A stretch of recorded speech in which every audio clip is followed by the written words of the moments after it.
There are certain games that feel like they exist outside of time, quietly holding memories that stretch across generations.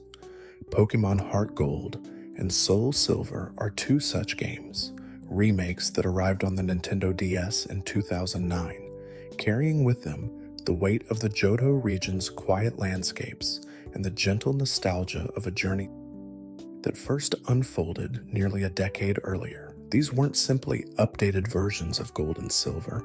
They were love letters written in pixels and sound, carefully crafted to honor the past while embracing everything the series had learned in the years between. Tonight, we're drifting through the development stories, the hidden details, and the quiet decisions that shaped these beloved remakes, and the best place to start is with a moment that arrived before anyone officially knew these games existed, where two confetti-filled balls sitting quietly on a television set would spark predictions across an entire fan base. Before we drift any further, maybe tap subscribe for more calming videos, and tell me where you're joining from tonight. A week before Pokémon Heart Gold and Soul Silver were officially revealed to the world, something unusual appeared on the Japanese television program Pokémon Sunday. The show was a weekly broadcast that brought Pokémon news, competitions, and entertainment to fans across Japan, and on this particular episode, the hosts teased that something significant would be announced the following week. Behind them, almost casually placed in the background of the studio set, sat two large decorative balls filled with confetti. One ball was gold in color, shimmering under the studio lights, and the other was silver, catching the eye of anyone paying close attention to the details scattered across the screen. For many viewers, these two balls were simply part of the set decoration, colorful props that added visual interest to the broadcast. But for fans who had been following the Pokémon series closely, who remembered the pattern established by previous remake announcements, these colors carried immediate meaning. The precedent had been set years earlier when Pokémon Fire Red and Leaf Green arrived on the Game Boy Advance, bringing the Kanto region back to life with updated graphics, expanded features, and the lessons learned from generations of development. Those remakes had proven that revisiting the past could be just as exciting as exploring new regions. The gold and silver balls felt deliberate, placed with the kind of careful intention that often precedes major announcements in the Pokémon world. Online communities began buzzing with speculation almost immediately after the episode aired. Forum threads filled with theories and predictions, with fans analyzing every frame of the broadcast, looking for additional hints that might confirm what many already suspected. The logic was simple and compelling. If Fire Red and Leaf Green had brought back the first generation, then it made perfect sense for Gold and Silver to receive the same treatment, especially given how beloved those games remained among longtime fans. The speculation spread across fan sites, message boards, and early social media platforms, creating a wave of anticipation that grew with each passing day. People shared screenshots of the two balls, circling them in red, adding arrows and text to highlight what seemed increasingly obvious. The excitement built naturally, organically, as fans who had grown up exploring the Johto region in the late 1990s imagined what those games might look like with the technology available on the Nintendo DS. Perhaps because of this groundswell of fan discussion, or perhaps because the secret had become too obvious to maintain, Nintendo made an unexpected decision. 3 days before the scheduled announcement on Pokémon Sunday, before the confetti balls could be popped in dramatic reveal, Nintendo officially confirmed what fans had already guessed. Pokémon Heart Gold and Soul Silver were real, they were coming, and the Johto region would return. The early announcement felt appropriate somehow, as if the developers understood that the fans had earned this knowledge through their careful attention and genuine enthusiasm. It was a moment that demonstrated how deeply connected the Pokemon community had become to the patterns and rhythms of the series, able to read hints and anticipate directions with remarkable accuracy. As we drift a little deeper tonight into the origins of these remakes, we find ourselves moving backward through time to understand the philosophy that guided their creation.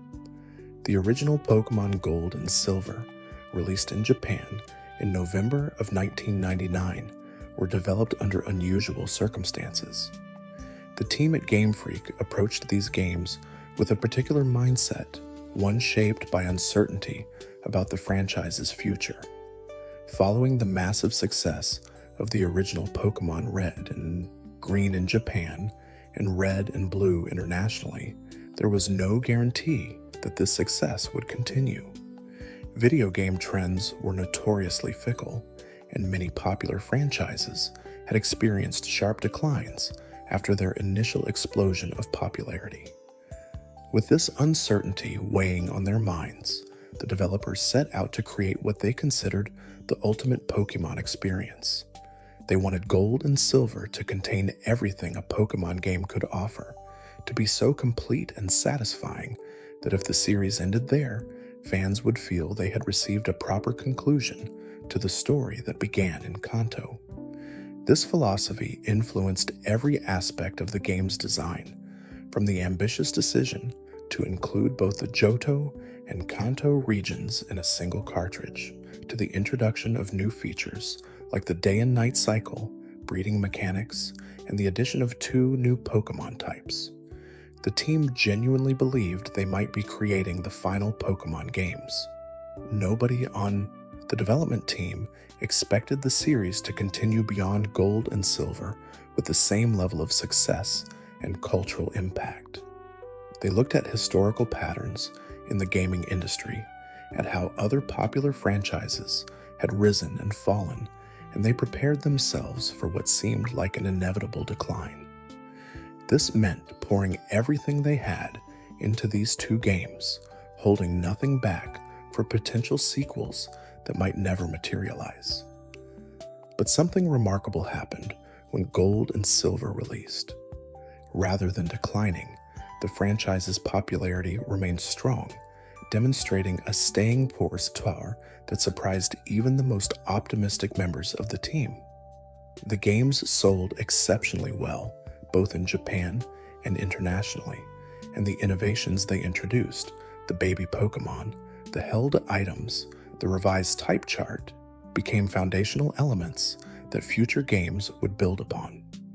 It became clear that Pokémon wasn't a temporary phenomenon, but rather a franchise with genuine longevity. This realization led to an important organizational decision. Producer Tsunekazu Ishihara, who had been deeply involved with the series from its earliest days, founded the Pokémon Company to manage the franchise's brand and marketing across all its various forms. The company would oversee not just the games, but the trading card game, the anime series, the merchandise, and all the other ways that Pokémon had expanded beyond its original Game Boy cartridge origins.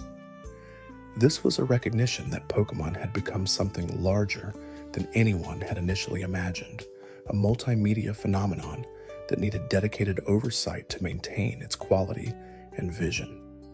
When it came time to create Heart Gold and Soul Silver, the developers carried forward this spirit of creating the ultimate Pokémon experience, but now with the benefit of hindsight and the lessons learned from subsequent generations.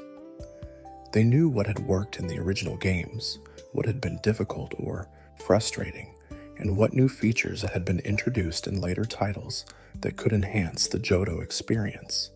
The remakes became an opportunity to refine and perfect, to honor the original vision while incorporating everything the series had learned in the decades since Gold and Silver first appeared.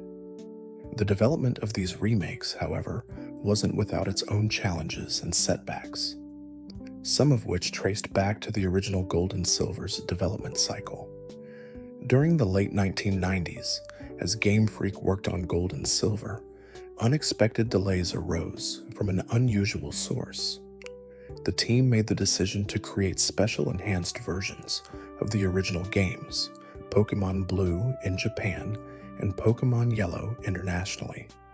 These weren't entirely new games, but rather refined versions that incorporated fixes, improvements, and in Yellow's case, elements from the anime series that had become phenomenally popular.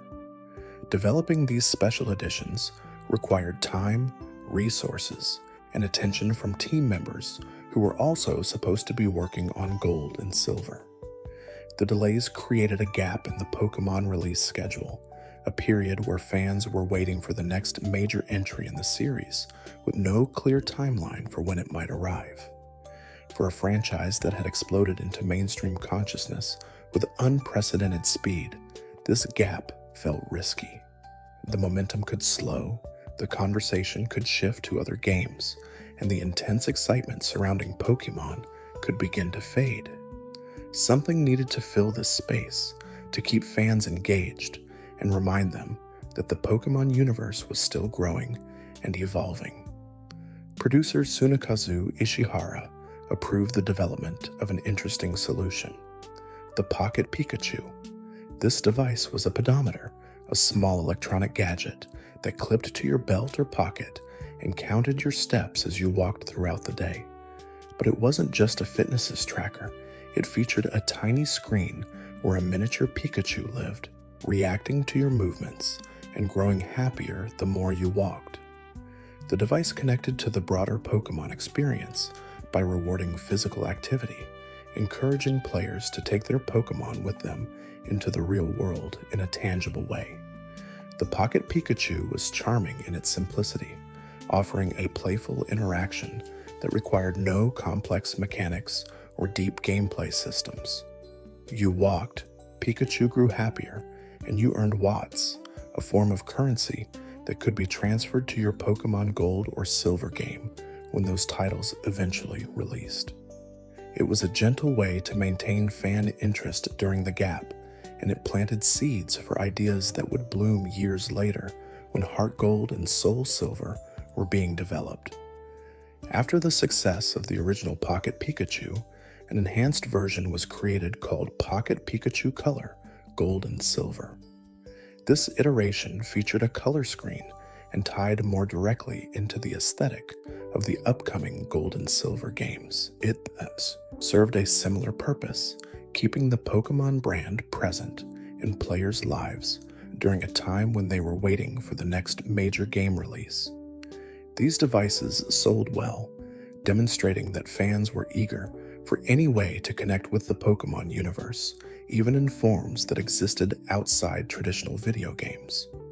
Years later, long after Gold and Silver had released and the franchise had expanded across multiple generations and platforms, these Pedometer experiments would prove to have lasting influence. Ishihara remained interested in the concept of combining physical activity with Pokémon gameplay. In 2008, his company, Creatures Inc., became involved in developing a pedometer that was bundled with a Nintendo DS game called Personal Trainer Walking.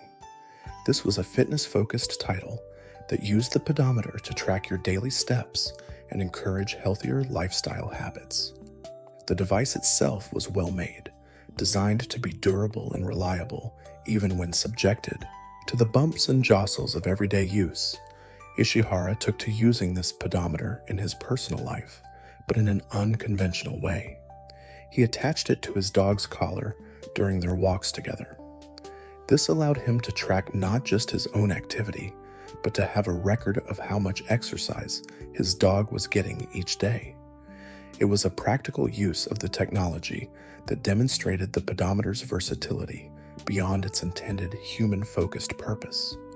During these walks, the device experienced considerable wear and tear, bouncing against the dog's body, getting caught on branches and bushes, and generally being subjected to more rough treatment than it would receive clipped to a person's belt. One day, during a walk, the pedometer fell off the collar. Ishihara didn't notice immediately, and by the time he realized it was missing, he had no idea where along the walk route it might have fallen. He assumed it was lost, probably crushed underfoot by other pedestrians or swept away by street cleaners. The device had been with him for a while, had recorded countless walks and steps, and now it was simply gone, disappeared into the urban landscape somewhere between his home and the park. A month passed, and Ishihara had long since given up hope of recovering the lost pedometer. Then, during another walk with his dog, he spotted something partially submerged in a muddy puddle beside the path. It was dirty, caked with grime, and had clearly been sitting outside through rain and sun for weeks. He picked it up, recognizing it immediately as his missing pedometer. The screen was obscured by dirt, and he expected it to be completely dead, ruined by its extended exposure to the elements. But when he cleaned it off and checked the display, the device was still functioning perfectly. It had survived a month in a puddle, had endured rain and temperature changes and whatever else nature had thrown at it, and yet it still worked as if nothing had happened. This impressed Ishihara deeply, confirming what he had suspected about the pedometer's robust build quality. More importantly, it sparked an idea, a connection between this durable device and the games his company was developing. Heart Gold and Soul Silver were in development at this time, and Ishihara saw an opportunity to bring the pedometer concept back to the Pokémon series in a meaningful way. He proposed creating a device that would be bundled with the games, something that would allow players to take their Pokémon with them on walks just like the old Pocket Pikachu had done, but with more depth and connectivity to the main games. This idea would eventually become the Pokéwalker, one of the most beloved and distinctive features of the Heart Gold and Soul Silver experience. The Pokéwalker represented a spiritual successor to those earlier Pedometer experiments, carrying forward the philosophy of connecting Pokémon to physical activity while incorporating lessons learned from years of hardware development. Internally, the development team viewed the Pokéwalker as a true successor to the Pocket Pikachu color that had launched alongside the original Gold and Silver games. There was something poetic about this symmetry, about bringing back an updated version of a feature that had been part of the original game's marketing and release strategy. The team wanted to demonstrate how both the technology and the Pokémon franchise itself had evolved in the decade between the original games and their remakes. Where the Pocket Pikachu color had been a standalone device with limited interaction with the games themselves, the Pokéwalker would be fully integrated into the Heart Gold and Soul Silver experience. The decision to bundle the Pokéwalker with the games rather than selling it separately was influenced by the success of the wireless adapter that had been included with Pokémon Fire Red and Leaf Green. That accessory allowed Game Boy Advance systems to communicate wirelessly, enabling trading and battling without the need for link cables. It had been a significant value add that made the games feel more modern and convenient, and it had been well received by players who appreciated not having to carry around extra cables or worry about connector compatibility. With this precedent in mind, the team felt confident that including a substantial physical item with Heart Gold and Soul Silver would be seen as generous rather than gimmicky. Players had demonstrated they valued these bundled accessories when they enhanced the core experience, and the Pokéwalker promised to do exactly that by extending the gameplay beyond the DS console in a meaningful way. The wireless adapter for Fire Red and Leaf Green had another unexpected legacy that connected to the broader Nintendo ecosystem. The hardware team working on that accessory gained valuable experience with wireless technology during its development, learning about signal strength, interference issues, battery, efficiency, and all the other challenges that come with creating a reliable wireless communication in consumer electronics. This expertise didn't go to waste, as those same engineers were later involved in designing the wireless capabilities of the Nintendo DS itself. The DS's wireless features, which allowed for local multiplayer gaming, download play, and even online connectivity through Wi-Fi, owed some of their refinement to the lessons learned while creating the Pokémon wireless adapter. It's fascinating how a peripheral for a Game Boy Advance game contributed to shaping one of the defining features of Nintendo's next handheld system. The Pokémon franchise has often served as a testing ground for new features and technologies, with innovations introduced in Pokémon games or accessories later appearing in broader Nintendo products. When it came time to develop the Pokéwalker for Heart Gold and Soul Silver, the team submitted a proposal document to get approval for the project and secure the necessary resources. This document was substantially larger than the one created for the original Pocket Pikachu, approximately 3 times thicker, in fact. The increased size reflected the greater complexity of what they were trying to achieve. The Pokéwalker needed to communicate with the Nintendo DS wirelessly, maintain compatibility with the game's save data, track steps accurately, feature multiple routes and areas that players could unlock, support Pokémon battling and catching mechanics, and do all of this while remaining affordable enough to bundle with the games rather than sell separately. Despite the ambitious scope laid out in this thick proposal document, some features had to be scaled back or removed entirely as development progressed. Budget constraints, technical limitations, and time pressures all played their part in shaping what the final Pokéwalker would and wouldn't include.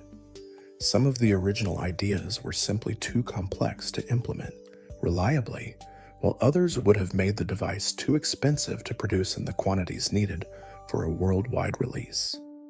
Compromises had to be made, features had to be prioritized, and the development team had to focus on what would deliver the most value to players. However, not every aspect of the Pokéwalker was diminished during development. In at least one significant way, the final product exceeded the original expectations outlined in that proposal document. The initial plan for the Pokéwalker was to allow players to transfer a limited selection of Pokémon to the device. This made sense from a practical standpoint, as supporting every Pokémon would require the Pokéwalker to store Sprite data for hundreds of different creatures, which would increase the device's memory requirements and potentially its cost. By restricting the compatible Pokémon to maybe a few dozen popular or thematically appropriate choices, the team could keep the hardware simple and affordable, while still delivering the core experience of walking with your Pokémon. But somewhere during development, this plan changed dramatically. The team decided that the Pokéwalker should support every single Pokémon that could be obtained in Heart Gold and Soul Silver, and even some that couldn't. This was a much more ambitious goal, requiring significantly more storage space for sprites and data, but it also meant that players could choose any Pokémon from their collection to take with them on walks, not just a predetermined selection. This freedom was important, as it respected the personal connections players formed with their specific Pokémon teams. The decision to include comprehensive Pokémon support transformed the Pokéwalker from a neat accessory into an essential part of the Heart Gold and Soul Silver experience. It meant that no matter which Pokémon you loved, no matter how obscure or rarely used it might be, you could still walk with it in the real world and earn rewards together. This inclusive approach aligned perfectly with the spirit of the Pokémon franchise, which has always been about forming bonds with the creatures you choose rather than being forced down predetermined paths. Beyond the Pokéwalker, Heart Gold and Soul Silver introduced many other enhancements and changes to the original Gold and Silver formula, some more visible than others. One feature that didn't make it into the final games was a planned return of the Underground from Pokémon Diamond, Pearl, and Platinum. The Underground had been a unique feature of the Sinnoh region games, allowing players to explore a vast network of tunnels beneath the region where they could dig for fossils, create secret bases, and play minigames with friends. It was a substantial side activity that gave players a reason to keep exploring even after completing the main story, and the development team apparently considered bringing a version of it to Heart Gold and Soul Silver. Evidence of these plans exists in the game files, where remnants of Underground-related data can still be found if you dig deep enough into the code. There are file structures, naming conventions, and bits of programming that clearly reference the Underground system from the Sinnoh games. The presence of this data suggests that the feature was more than just a passing thought.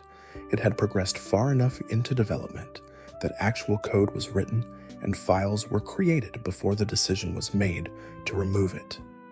Why the Underground was ultimately cut from Heart Gold and Soul Silver remains unclear.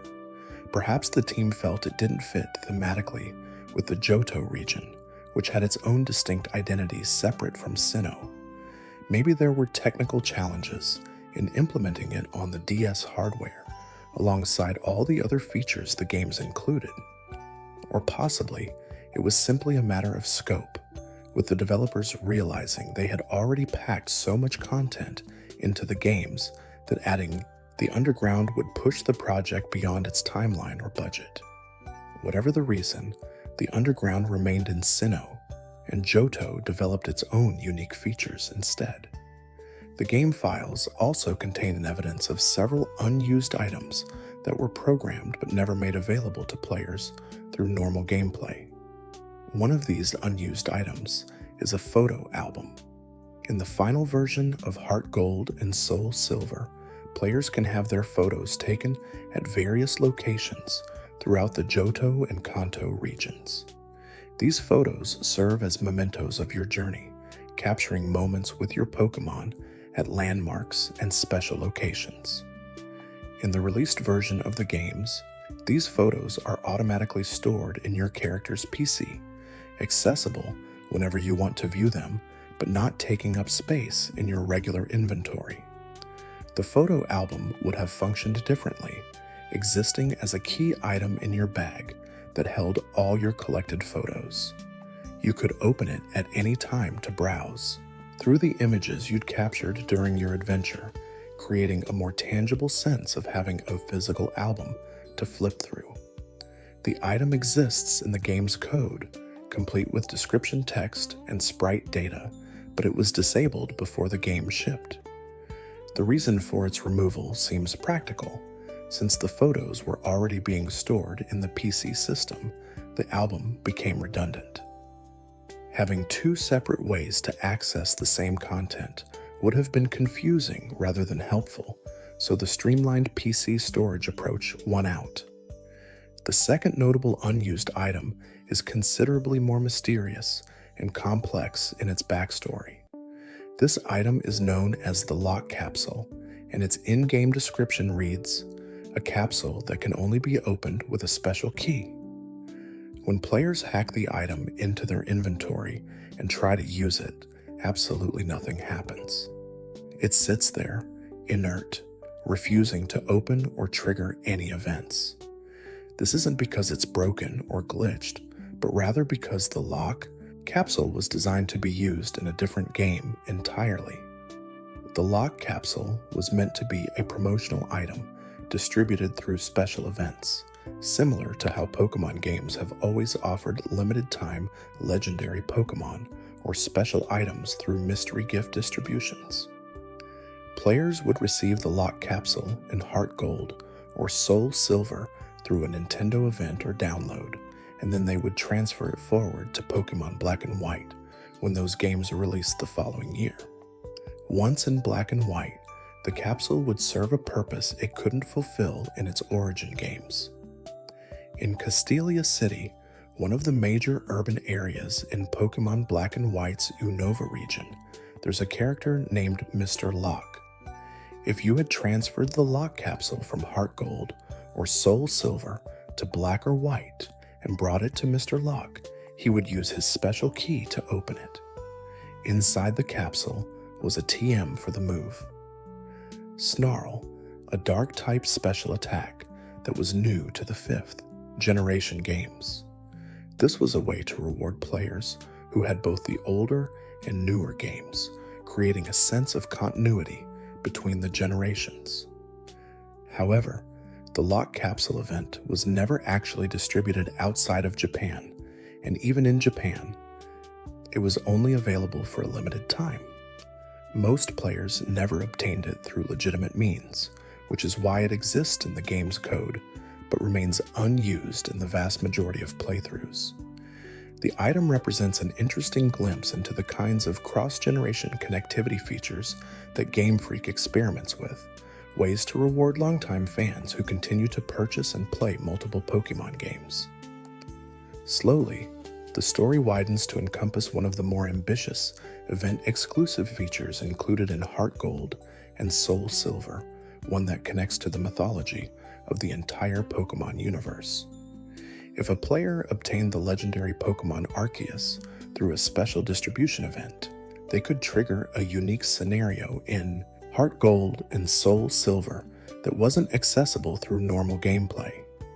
Arceus, known in Pokémon lore as the creator of the universe, holds a special place in the mythology of the series. According to the stories told in the Sinnoh region, Arceus shaped the world and created the legendary Pokémon Dialga, Palkia, and Giratina, who each embodied fundamental aspects of reality, time, space, and antimatter, respectively.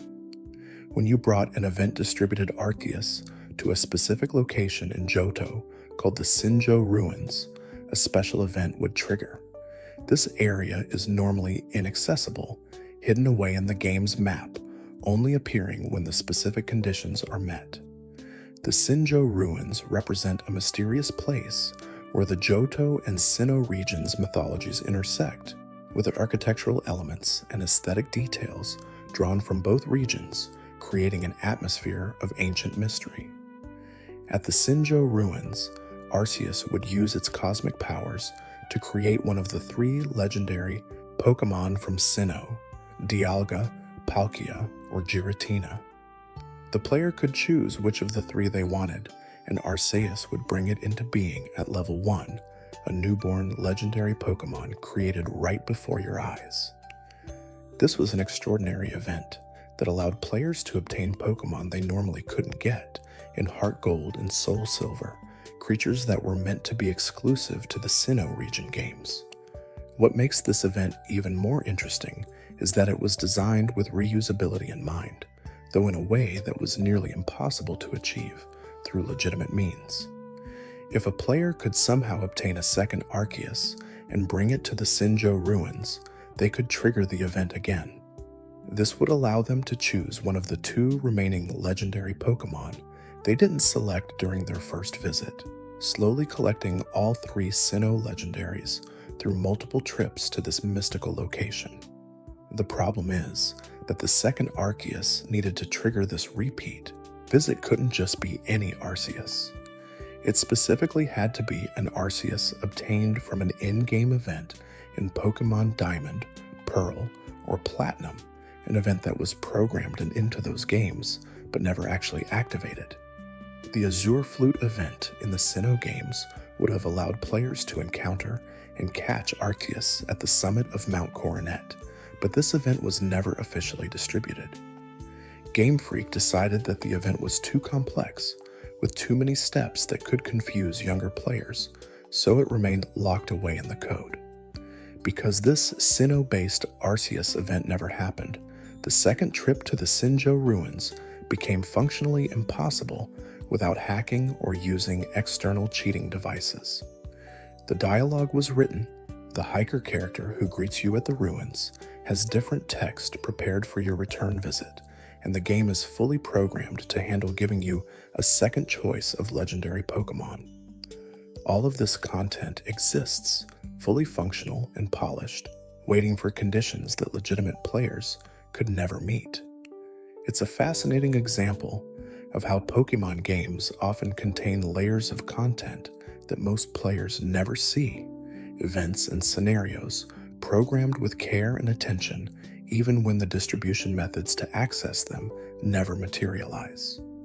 The developers put in the work to make these repeat visits possible, suggesting they believed at the time that players would eventually have access to multiple Arceus from different sources, but the reality of event distribution didn't align with these plans.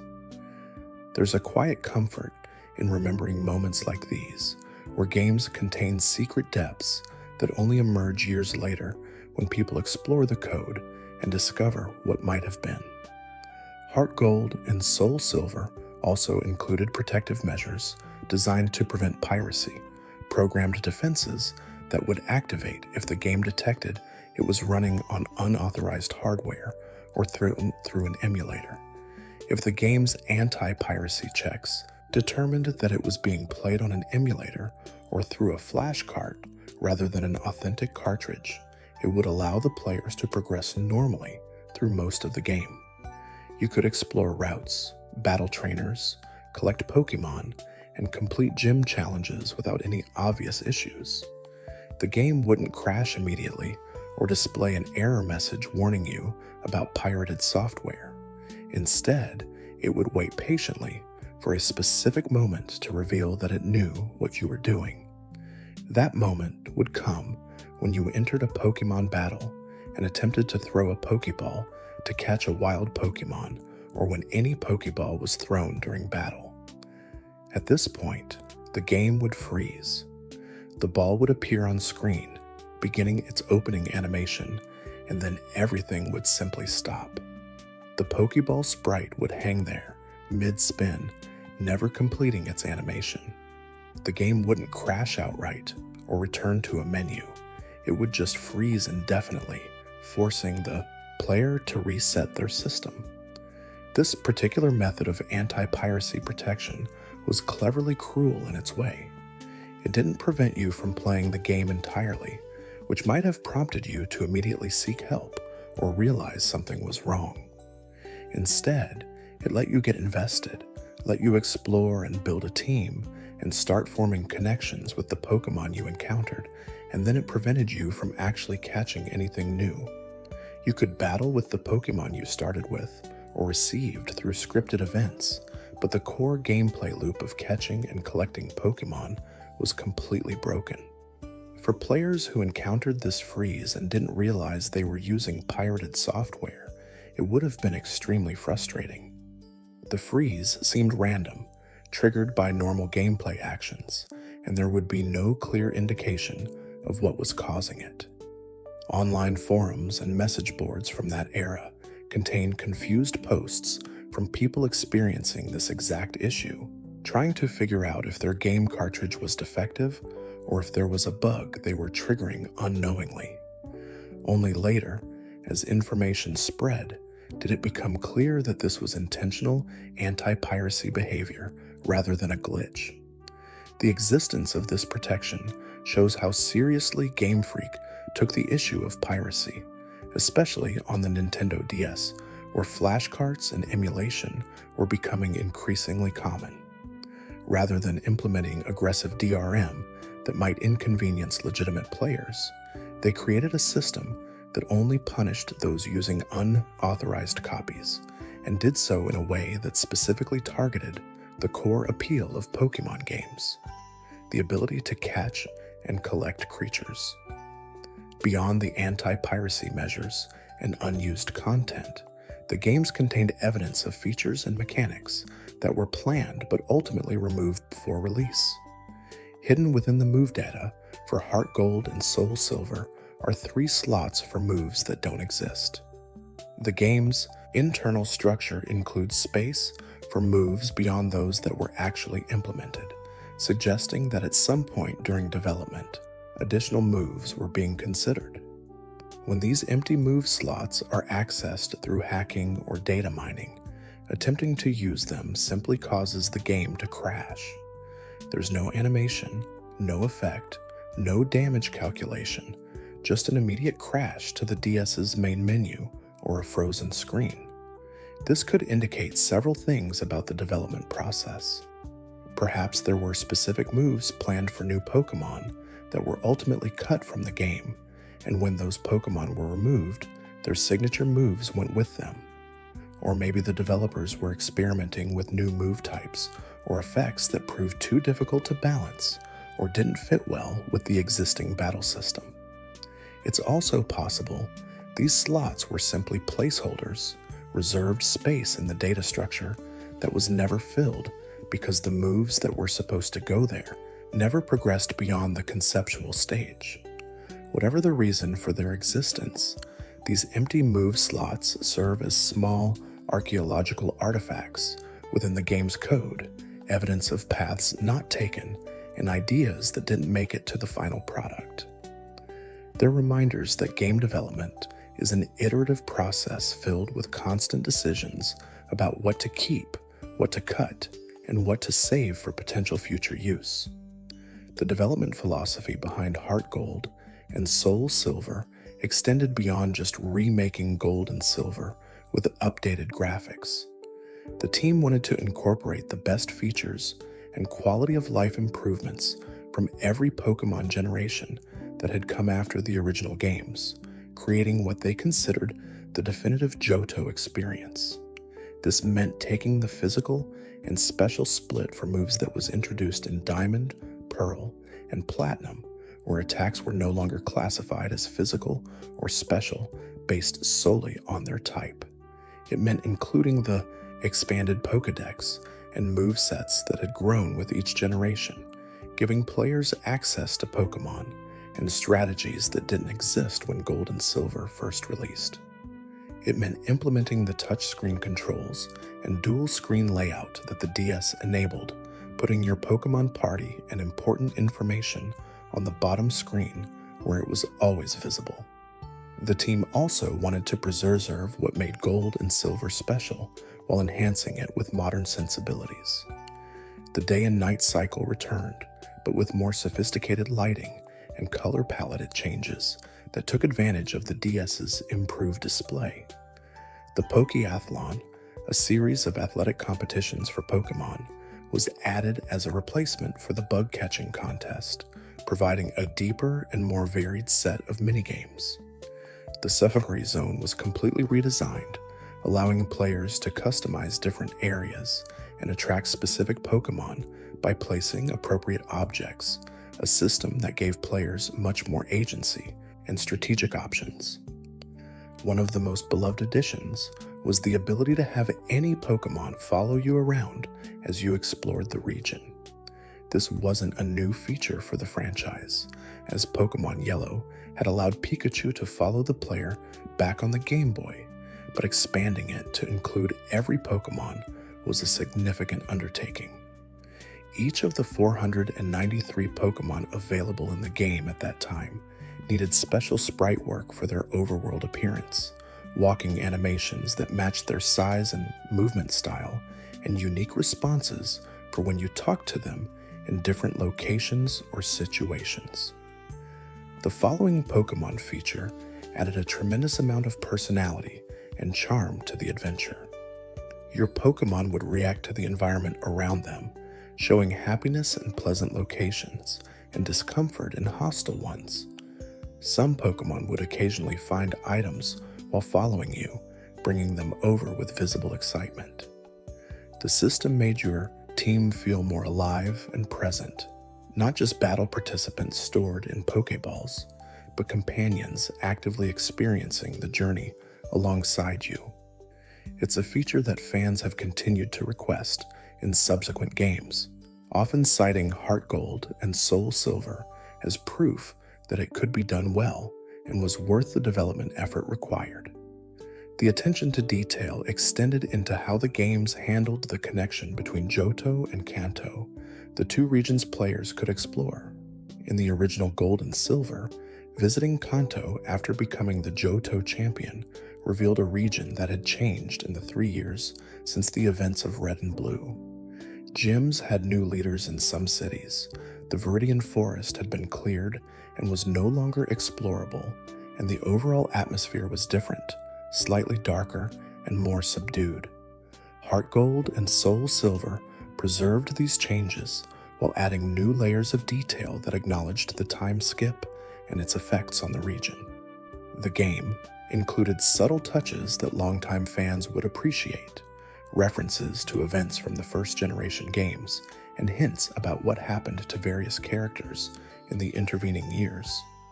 Blue had become the Viridian City gym leader after Giovanni's disappearance, taking on the role of 8th gym leader in Kanto. Your rival from Gold and Silver, who appears periodically throughout the game, serves as a dark mirror to your character, someone who doesn't understand the bonds between Pokémon and trainers and sees his team only as tools for power. The climax of the Kanto portion, battling Red atop Mount Silver, was enhanced with new presentation and build-up.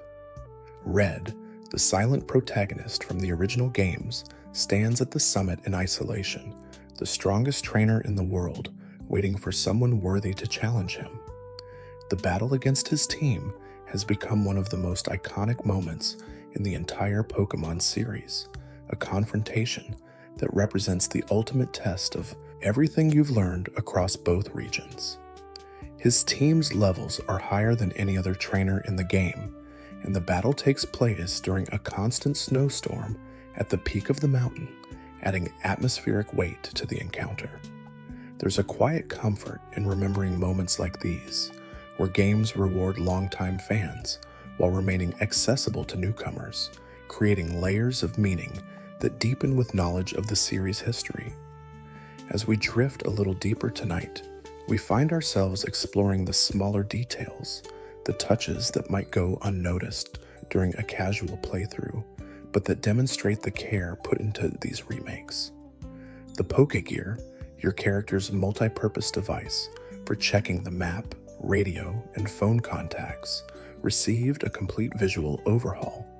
On the touchscreen, you could now interact with it directly, tapping buttons and sliding between functions with the stylus. The radio feature included multiple stations with different music and talk shows, some of which were only available in certain locations or at specific times of day.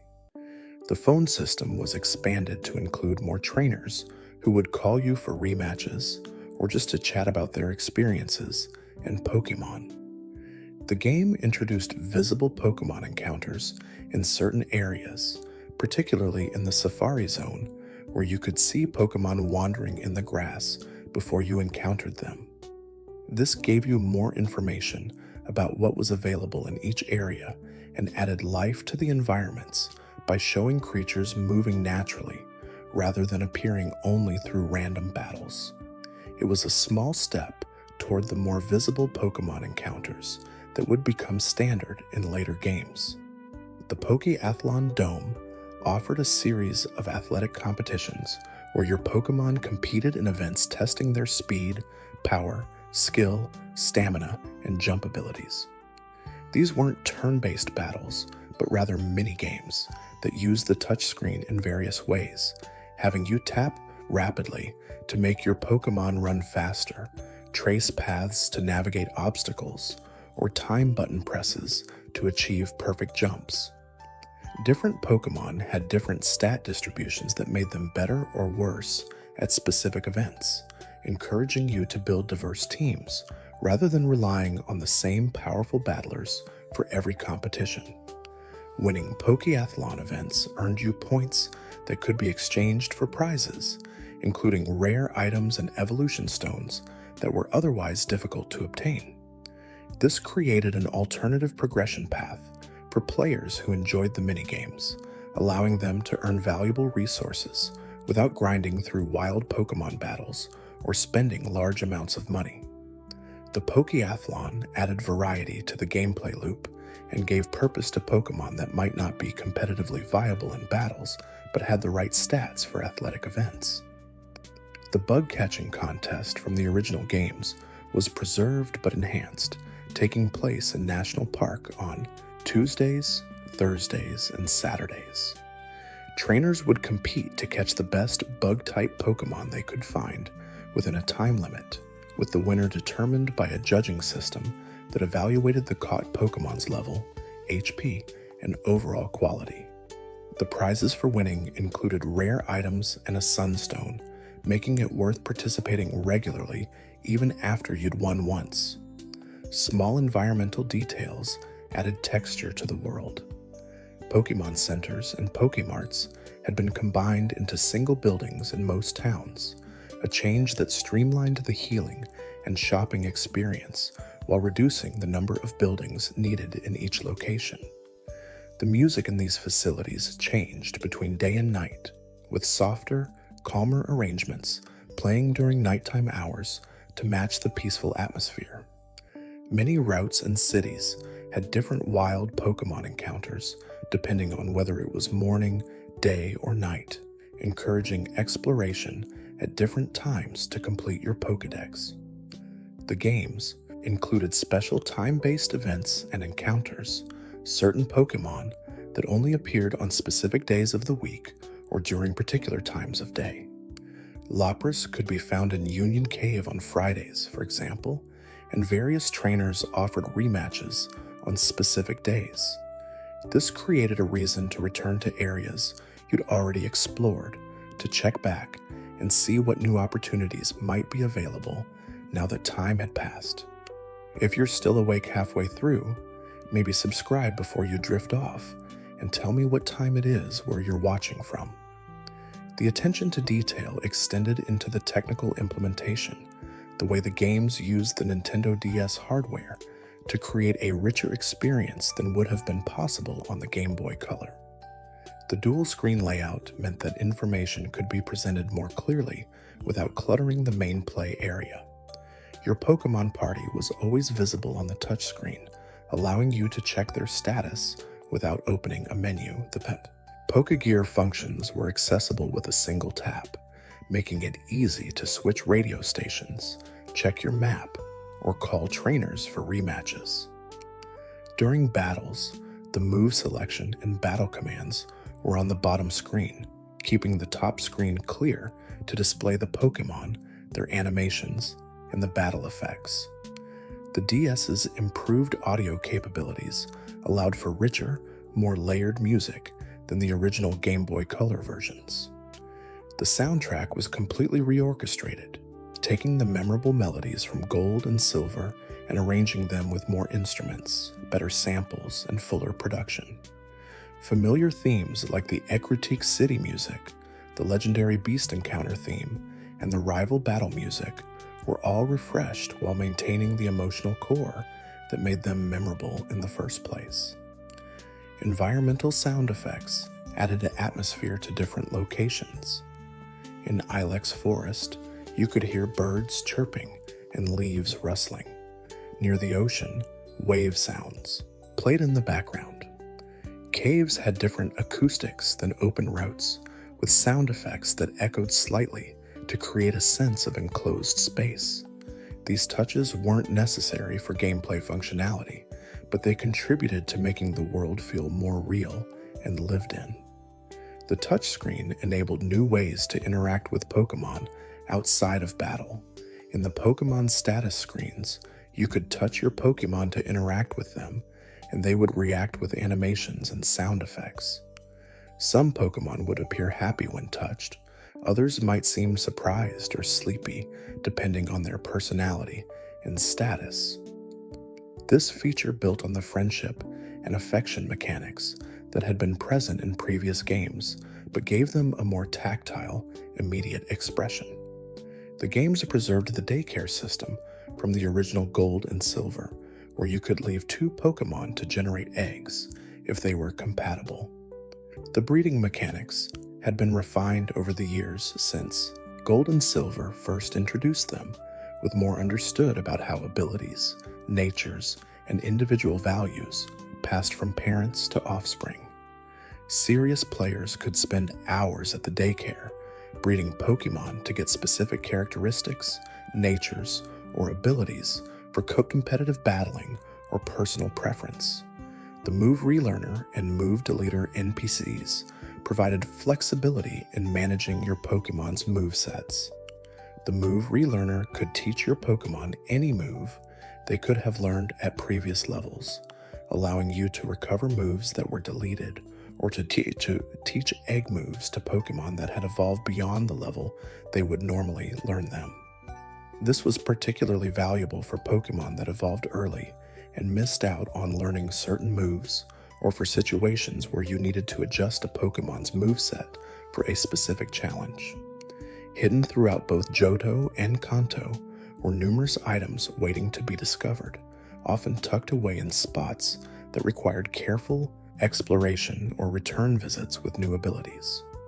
The Item Finder device helped locate these hidden treasures, indicating when valuable items were nearby, but not showing exactly where they were, creating a treasure hunting minigame as you walked around suspicious-looking areas, clicking the Item Finder repeatedly until you found the exact tile containing the item.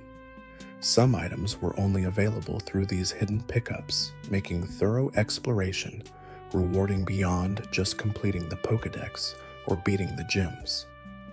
TMs, evolution stones, rare berries, and valuable sellable items could all be found scattered across the regions if you took the time to search carefully. The placement of these items often made environmental sense, with water stones near bodies of water, fire stones in volcanic areas, and items related to specific Pokemon types near locations where those types were commonly found. The Battle Frontier from Pokemon Platinum was not included in Heart Gold and Soul Silver, but in its place was the Frontier Access Area, which allowed you to challenge the various facilities if you had a copy of Platinum to connect with.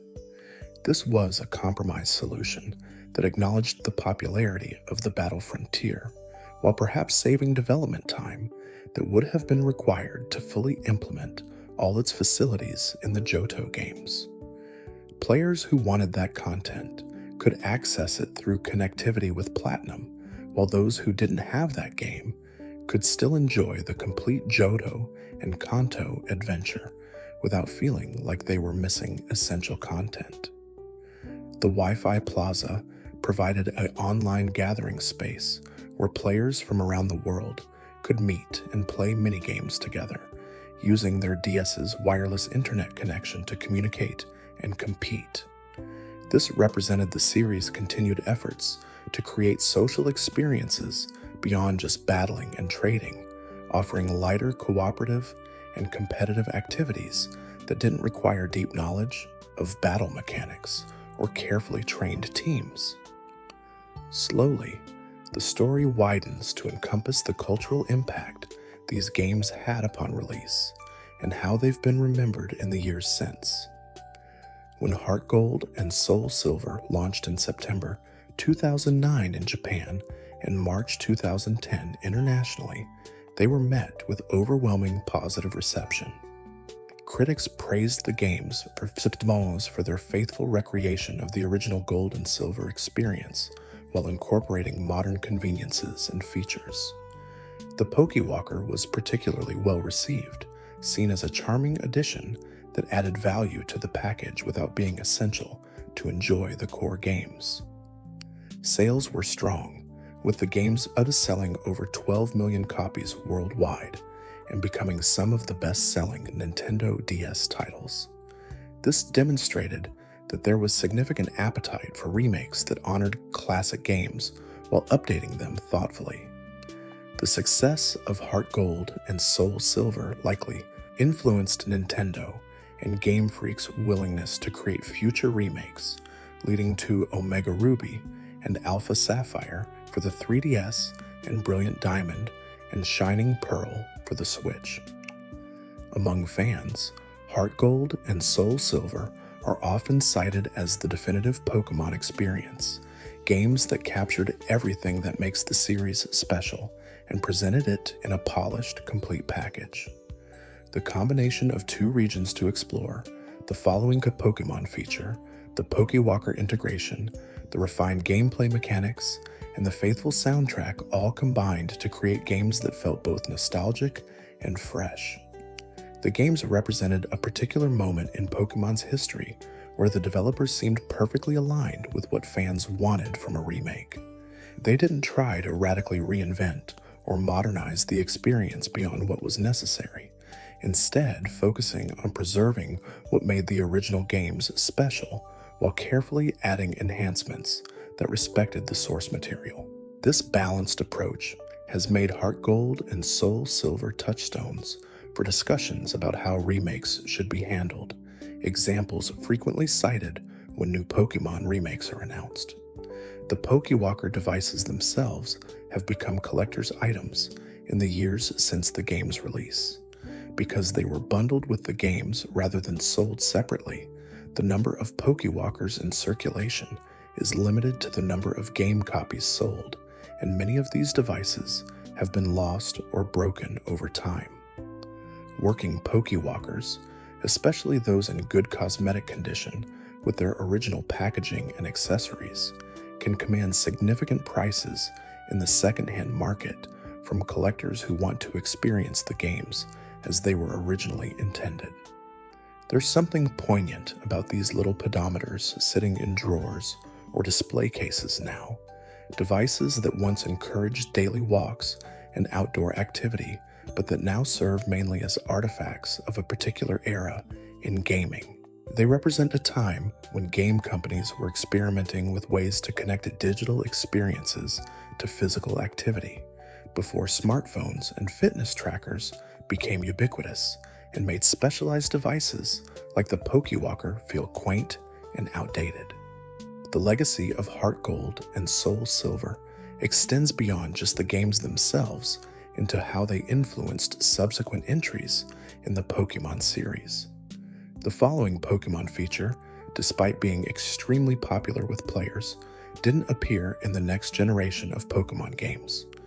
Black and White released in 2010 and 2011 without the ability to have Pokémon follow you, a decision that disappointed many fans who had come to love that feature.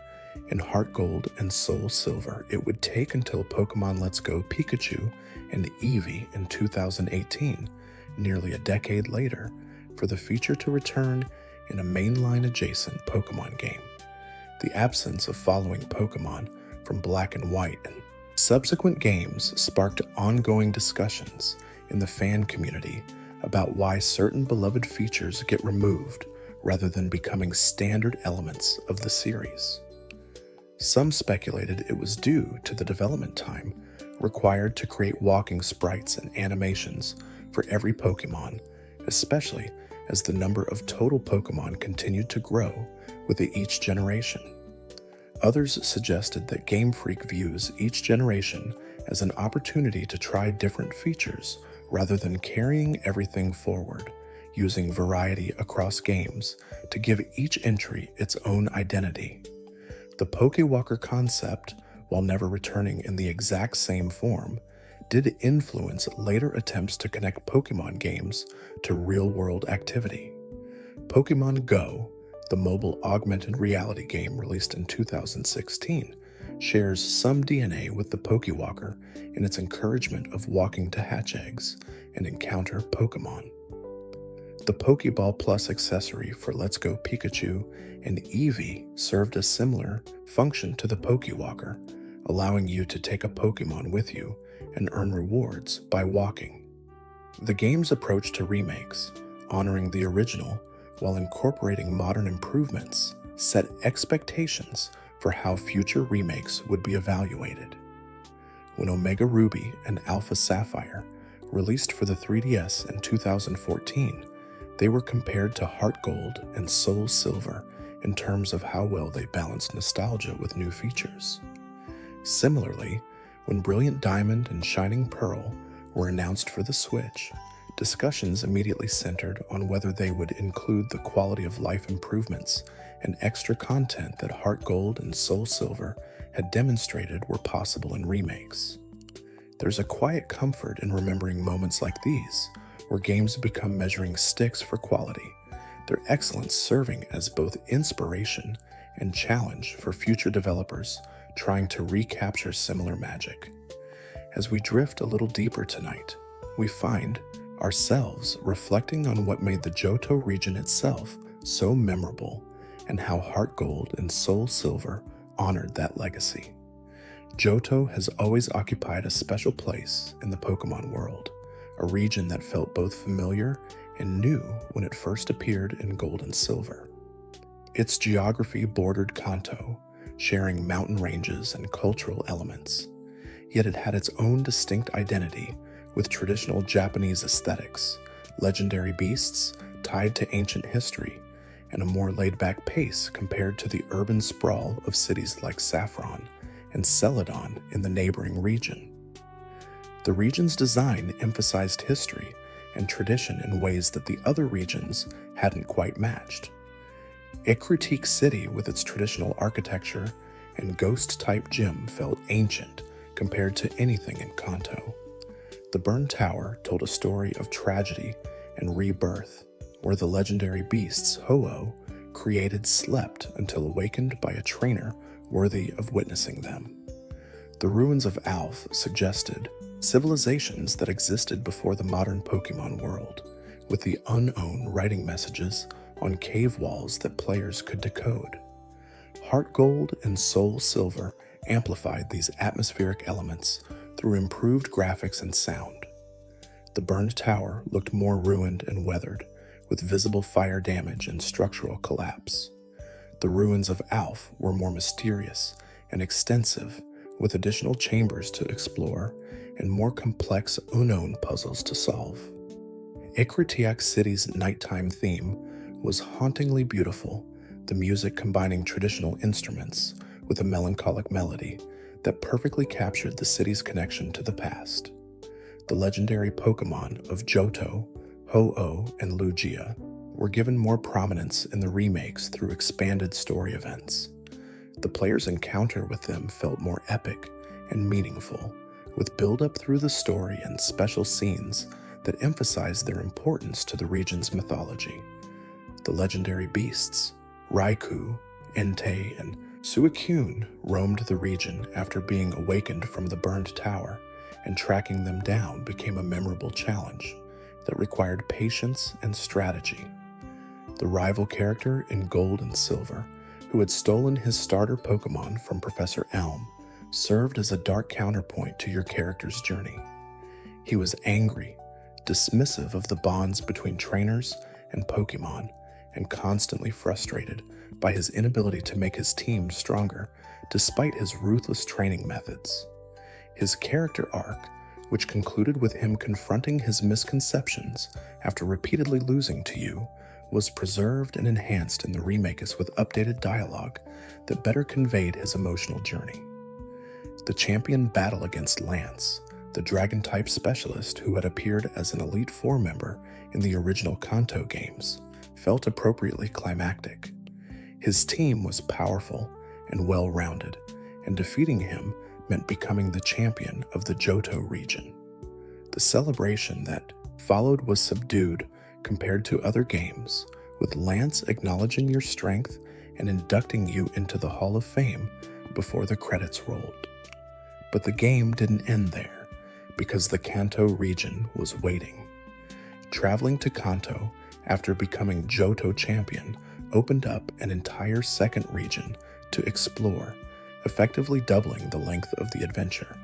While Kanto in Gold and Silver was more condensed than it had been in Red and Blue, with some routes shortened and some areas removed, it still represented an enormous amount of content.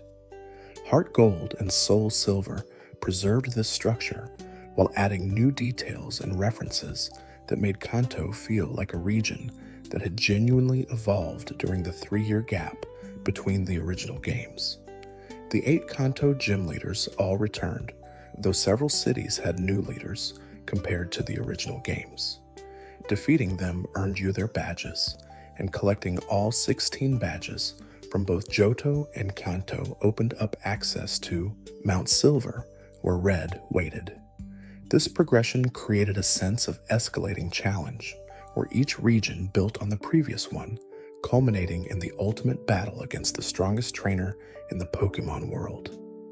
Mount Silver itself was a hostile environment, with high-level wild Pokémon that could challenge even fully trained teams. The cave systems were complex and easy to get lost in without careful attention to landmarks. Weather effects added to the atmosphere, with snow and poor visibility making navigation more difficult. Reaching the summit felt like a genuine achievement, a test of both your team's strength and your ability to manage resources and navigate challenging terrain. And there, at the peak, stood Red in silence, waiting for a battle that had been built up through the entire adventure.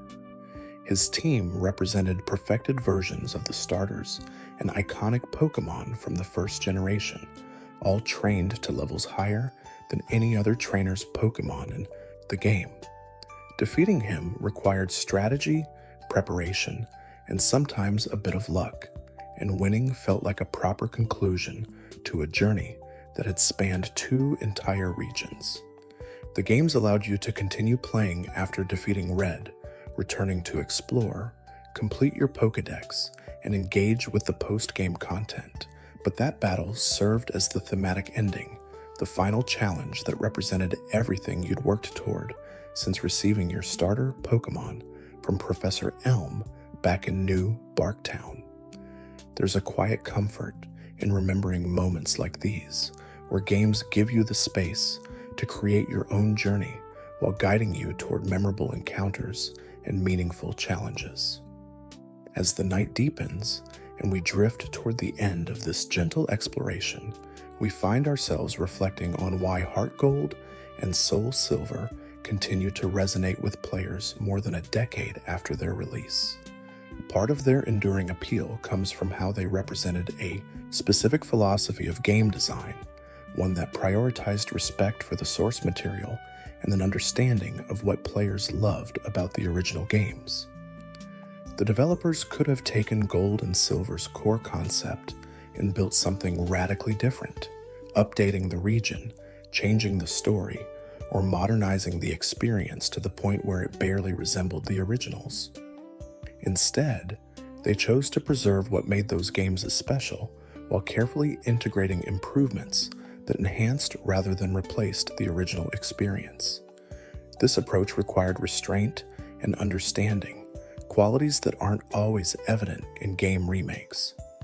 It meant resisting the temptation to over-explain story elements that were deliberately mysterious, to over-design areas that were memorable precisely because of their simplicity, or to add so many new features that the core experience became cluttered and unfocused. Heart Gold and Soul Silver walked this line successfully, knowing when to add and when to preserve, when to explain, and when to leave mystery intact. The games also benefited from arriving at a particular moment in the DS's life cycle when developers had mastered the hardware and understood how to create games that took full advantage of its capabilities. The dual screens, the touch interface, the wireless connectivity, the improved audio and graphics, all of these elements were leveraged effectively to create an experience that felt modern without losing the essential character of the Game Boy Color originals. The Pokewalker, for all its charm, represents something deeper about the philosophy behind these games. It wasn't a gimmick forced into the experience to justify bundled hardware. It was a thoughtful extension of ideas that had been part of Pokemon's DNA since the Pocket Pikachu. It encouraged physical activity. It gave you a reason to engage with your Pokemon outside of battles and training, and it respected your time by making the rewards meaningful without becoming essential. You could completely ignore the Pokewalker and still have a complete, satisfying experience, or you could engage with it deeply and find additional layers of enjoyment. That flexibility, that respect for how different players might want to interact with the game, defined much of Heart Gold and Soul Silver's design. The following Pokemon feature embodied this same philosophy. It wasn't necessary for gameplay.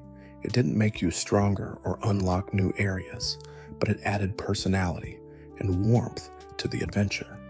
Seeing your Pokemon walking beside you, watching them react to the environment, occasionally finding items they'd bring to you with obvious pride, these moments didn't change the mechanical experience of playing a Pokemon game, but they changed the emotional experience in ways that many players found deeply meaningful. These games understood that Pokémon isn't just about collecting creatures and winning battles, it's about the relationships you form with your team, the memories you create during your journey, and the sense of adventure that comes from exploring a world filled with mystery and wonder. Every design decision, from the atmospheric music to the environmental details to the way NPCs talked about their Pokémon, reinforced these themes and created a cohesive experience that felt like a true Pokémon adventure. The Johto region itself, with its emphasis on history and tradition, on legendary Pokémon tied to ancient events, on ruins and burned towers and mysterious writings, created an atmosphere that was distinct from the more modern and industrial Kanto. This contrast made traveling between the two regions feel significant, like moving between different eras or different ways of thinking about the relationship between humans and Pokémon. Johto felt older, more connected to the past, while Kanto represented progress and modernization, and the games allowed both regions to exist without suggesting one was better than the other. The legendary beasts roaming the region, appearing and disappearing before you could catch them, created a sense of the world being alive and dynamic. These weren't scripted encounters where the Pokémon waited patiently for you to arrive. They were genuine pursuits where you had to track movement patterns, predict where they might appear next, and carefully strategize how to prevent them from fleeing when you finally encountered them. This made catching them feel like genuine achievements rather than inevitable story beats. The integration of Pokémon from later generations into the Johto Pokédex created the opportunities to discover creatures that didn't exist when Gold and Silver first released.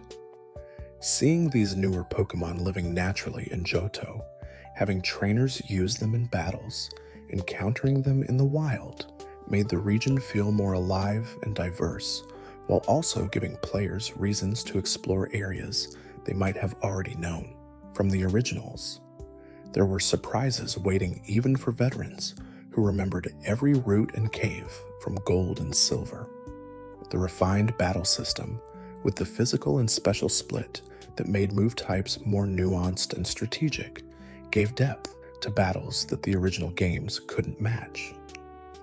Pokémon that had been overlooked because their stats didn't align with how their type was classified in earlier games suddenly became viable, and the strategic possibilities expanded considerably. This made team building more interesting and gave players more options for how to approach challenges. The post-game content extended the adventure far beyond the credits, with legendary Pokémon to catch, the battle frontier to challenge through connectivity, rare Pokémon to breed and trade, and areas to thoroughly explore. This respect for players' time and desire to continue engaging with the game world created lasting value, making Heart Gold and Soul Silver games that you could return to repeatedly and still find new things to discover or accomplish. Slowly, the story widens to encompass how these games exist in memory, how they've been preserved and celebrated by the community in the years since their release. Speedrunners have dissected every aspect of Heart Gold and Soul Silver, finding optimal routes, discovering glitches and exploits, and pushing the games to their limits in pursuit of faster completion times. These efforts have revealed details about how the games work that casual players would never discover, exposing the underlying systems and mechanics through thousands of hours of dedicated play and experimentation. The speedrunning community has kept the games alive in competitive circles, with new strategies still being discovered over a decade after release. Competitive battlers have explored the game's Pokémon and movesets, breeding perfect teams, testing strategies, and contributing to the broader competitive Pokémon scene that exists across all generations. Heart Gold and Soul Silver's position in the 4th generation competitive environment with access to move tutors and breeding chains that could create Pokémon with specific move combinations, made them valuable tools for serious players building teams for tournaments and online battles. Casual players have shared countless stories of their adventures through Johto and Kanto, the teams they built, the challenges they overcame, and the memories they created. These personal narratives form a collective mythology around the games, stories of first encounters with Ho-Oh or Lugia, of finally tracking down all three legendary beasts, of the satisfaction of defeating Red after a long, difficult battle. These shared experiences create communities bound by common memories and mutual appreciation for well-crafted adventures. The games have been preserved through various means, with physical cartridges becoming collector's items and digital preservation efforts ensuring that future generations can experience Heart Gold and Soul Silver even as the DS hardware ages and eventually fails. The community has created patches and modifications that fix minor issues, add quality of life improvements, or create entirely new challenges like randomizers and difficulty hacks, extending the game's lifespan and creating new ways to experience familiar content. Fan projects have built on the foundation that Heart Gold and Soul Silver established, creating ROM hacks that expand the Johto region, add new Pokémon from later generations, or tell new stories in familiar settings. These projects demonstrate the lasting influence of the games and the desire among fans to continue exploring and expanding upon what the official releases created. The music from Heart Gold and Soul Silver has been arranged, remixed, and celebrated countless times, with covers and reinterpretations appearing on YouTube, SoundCloud, and other platforms. The soundtrack's quality and memorability have made it a frequent subject for musicians who want to honor their favorite games through their own creative work. The themes from Ekritique City, the National Park, the Johto Wild Battle music, all have become iconic pieces that evoke strong emotional responses from anyone who spent significant time with the games.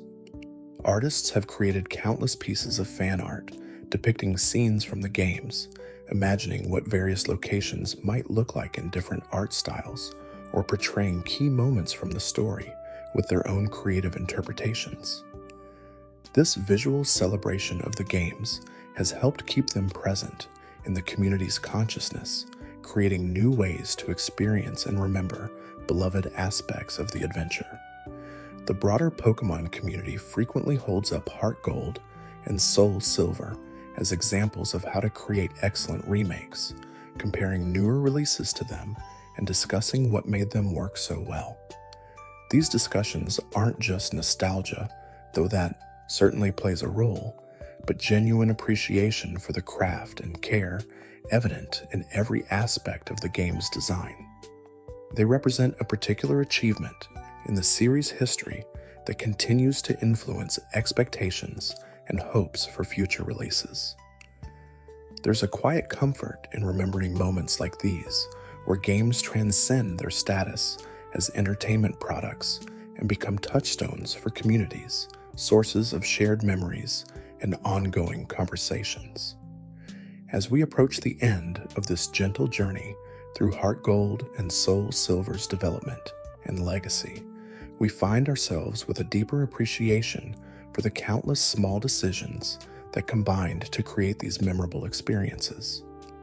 From the early teases on Pokémon Sunday to the modern legacy as beloved classics, Heart Gold and Soul Silver represent a moment when everything aligned, when the developer's vision, the hardware capabilities, the lessons learned from previous games, and the community's desires all came together to create something special. These weren't perfect games, no game is, but they were games that understood their purpose and executed their vision with care, respect, and attention to detail. The Pokewalker, that small pedometer that survived a month in a muddy puddle and inspired a feature that millions would enjoy, symbolizes the kind of unexpected connections and ideas that can emerge when developers pay attention to their experiences and think creatively about how to translate those experiences into gameplay. Ishihara's discovery of his dog's lost pedometer led directly to one of the most fondly remembered aspects of these games, a reminder that inspiration can come from anywhere if you're open to seeing possibilities. The decision to include both Johto and Kanto to let players experience two complete regions in a single adventure demonstrated ambition and generosity that created lasting value. The choice to implement following Pokémon for every species showed commitment to creating meaningful interactions between players and their teams. The attention to atmospheric details, the music, the environmental sounds, the day and night cycles all contributed to creating a world that felt alive and worth exploring. The games honored the past while embracing the present, taking what worked from Gold and Silver and building upon it with everything the series had learned in the intervening years. This balanced approach created experiences that felt both nostalgic and fresh, familiar yet full of surprises, comfortable yet challenging. They proved that remakes could be more than simple graphical updates, that they could reimagine beloved games while preserving the essential qualities that made them special in the first place. Heart Gold and Soul Silver exist now as artifacts of a particular moment in gaming history, when the Nintendo DS was at its peak, when Game Freak had mastered the art of creating Pokémon games on handheld systems, and when the series was confident enough to look backward while moving forward. They represent possibilities realized and potential fulfilled, games that accomplished what they set out to do and created memories that continue to resonate with players who experienced them. The quiet dedication of the development team, working to perfect systems and features, to preserve what mattered while improving what could be better, created games that feel timeless despite being products of their era. The attention to seemingly minor details, the care put into elements that many players might never notice, demonstrated a commitment to excellence that elevated the entire experience. These games reminded us why we fell in love with Pokémon in the first place, why the simple concept of catching, training, and battling alongside creatures in a world of adventure and mystery could captivate imaginations and create lasting emotional connections. They showed that games could honor their origins while evolving, that nostalgia and innovation weren't mutually exclusive, and that sometimes the best way forward involves thoughtfully revisiting the past. As the development stories fade into memory, as the DS hardware ages, and the games become harder to experience on original equipment, Heart Gold and Soul Silver endure through the community that treasures them, through the players who continue to discover them, and through the influence they've had on how we think about and evaluate Pokémon games. They set standards and created expectations that future games or sims are still measured against, not through arbitrary comparisons, but through genuine appreciation for what they achieved and how they achieved it. The journey through Johto and Kanto in Heart Gold and Soul Silver remains a touchstone adventure, one that countless players have experienced and that continues to welcome new trainers into its carefully crafted world. The legendary beasts still roam the region, the champion still waits at the Indigo Plateau, and Red still stands silently at the summit of Mount Silver, timeless challenges preserved in code and memory. The Pokewalker devices, now collector's items sitting in drawers or display cases, carried thousands of Pokémon on millions of walks, connecting digital adventures to physical activity in ways that felt natural and rewarding. They represented a moment when games reached beyond screens and controllers, when developers thought creatively about how to integrate their experiences into players' daily lives, and when simple ideas executed well could create lasting value.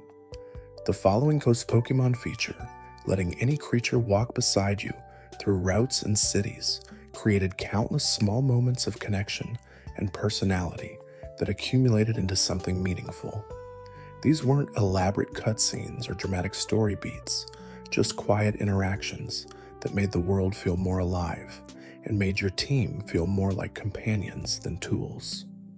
The music that played as you explored Ekritique City at night, that accompanied your battles against the legendary beasts, that swelled during your final confrontation with Red. These melodies became part of how we remember the games, emotional anchors that can instantly transport us back to those adventures with just a few notes.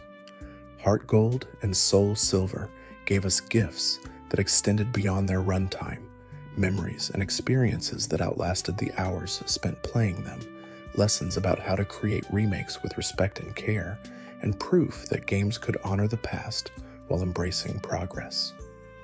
They showed what was possible when development teams understood their source material, when they cared about the player experience, and when they were willing to put in the work to create something truly special. As this gentle exploration comes to its end, as the stories of development and the details of design fade into the peaceful rhythm of settling thoughts, we're left with appreciation for these games and the people who created them. The developers who worked long hours, perfecting systems and features, the artists who crafted sprites and environments, the musicians who arranged beloved melodies, the designers who carefully balanced new additions with faithful recreation, all contributed to experiences that continue to bring joy and comfort to players around the world. The legacy of Heart Gold and Soul Silver lives on in the communities that gather to discuss them, in the players who recommend them to newcomers, in the speedrunners who continue finding new strategies, in the competitive battlers who still use them for team building, and in the casual fans who simply return to them periodically for the warm comfort of a familiar, well-crafted adventure. These games proved that remakes could be labors of love rather than simple cash grabs, that returning to beloved settings could create new memories while honoring old ones, and that sometimes the best way to move forward is to carefully, thoughtfully revisit where we've been. They demonstrated that Pokemon's appeal wasn't dependent on constant novelty, but rather on the fundamental strengths of exploration, collection, bonding with your team, and embarking on adventures through carefully crafted worlds. The quiet confidence with which Heart Gold and Soul Silver approached their task, neither apologizing for being remakes nor overstating their innovations, created experiences that felt right, that felt like coming home to a place you'd been before, but seeing it with fresh eyes and deeper appreciation. They understood that sometimes the best experiences come from perfecting what already worked rather than constantly chasing what's new. As we drift toward rest, as the stories and details settle into memory, we can appreciate these games for what they were and what they continue to be. Carefully crafted adventures that respected their origins, honored their players, and created lasting value through attention to detail and commitment to quality. They remain touchstones for excellence in the Pokémon series, examples of what's possible when development teams have the time, resources, and vision to create something truly special. The Johto region waits patiently for anyone who wants to explore it, preserved in these remakes that captured everything that made it memorable while adding layers of depth and quality that enhanced the experience without overwhelming it. The journey from New Barktown to the summit of Mount Silver remains one of Pokemon's most beloved adventures, and Heart Gold and Soul Silver ensure that Journey will continue to be available and enjoyable for generations of players to come. The deeper we explore the technical aspects of Heart Gold and Soul Silver, the more we discover about the extraordinary effort that went into recreating and enhancing the Johto experience for a new generation of hardware. The Nintendo DS presented both opportunities and challenges for the development team. The dual-screen layout meant they needed to completely rethink how information was presented, moving away from the single-screen design of the Game Boy Color originals. Every menu, every battle interface, every piece of status information had to be reconsidered and repositioned to take advantage of the new form factor while remaining intuitive and accessible.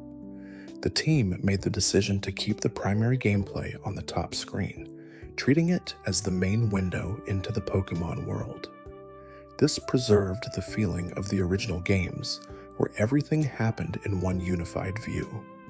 But the bottom screen became a constantly available information panel and control surface, showing your party, allowing quick access to the Pokégear, and displaying touch-based controls during battles and interactions.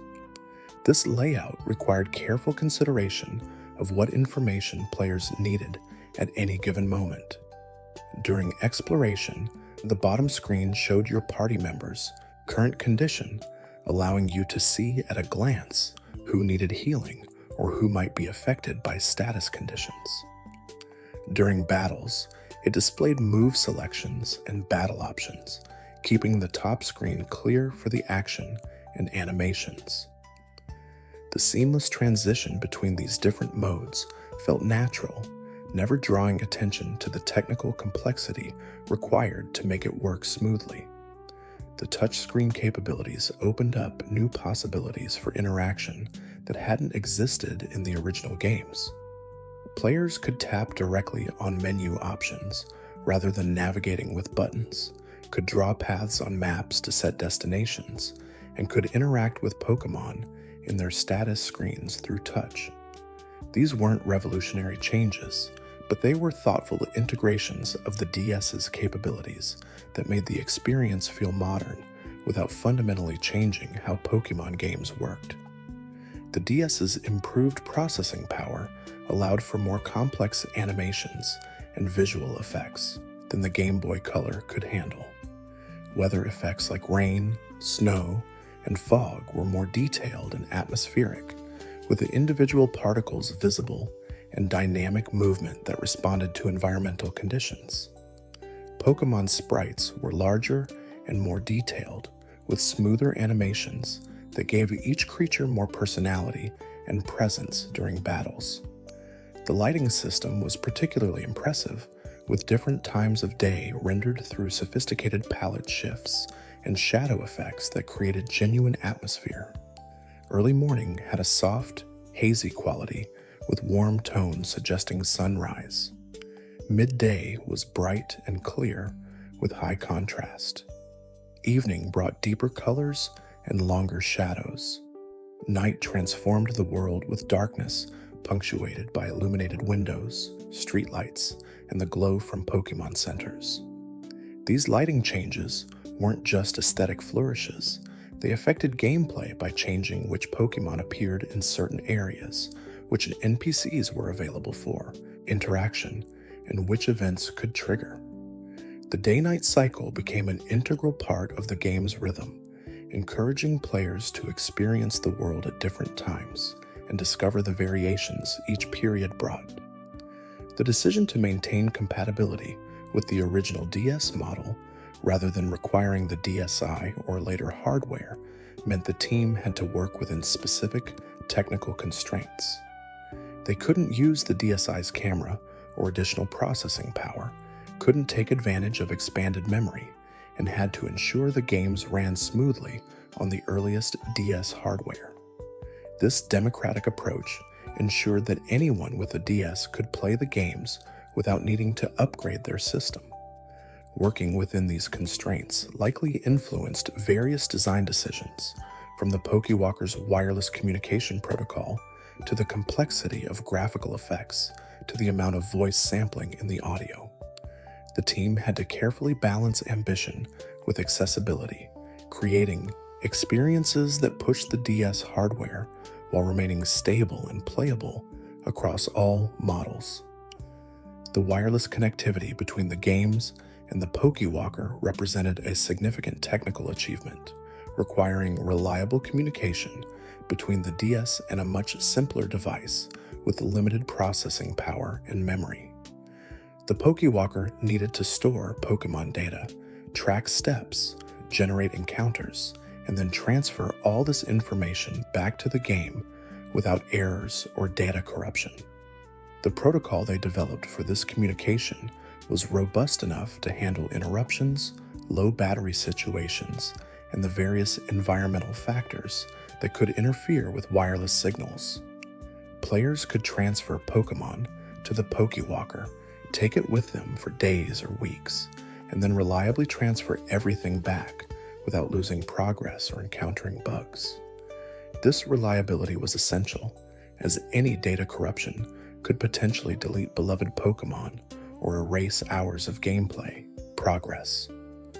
The Pokewalker's internal structure was designed with power efficiency in mind, as it ran on a coin battery that needed to last for extended periods. Every feature had to be evaluated based on its power consumption, from the frequency of the pedometer checks to the complexity of the battle calculations to the brightness of the small display screen. The device managed to balance functionality with battery life, typically lasting months on a single battery, even with daily use. The routes and areas available on the Pokewalker were carefully designed to offer meaningful variety while fitting within the device's memory constraints. Each route had different wild Pokemon encounters, different items that could be found, and different environmental themes suggested through the simple graphics displayed on the small screen. Some routes were available from the start, while others unlocked as you accumulated steps and met certain conditions in the main games.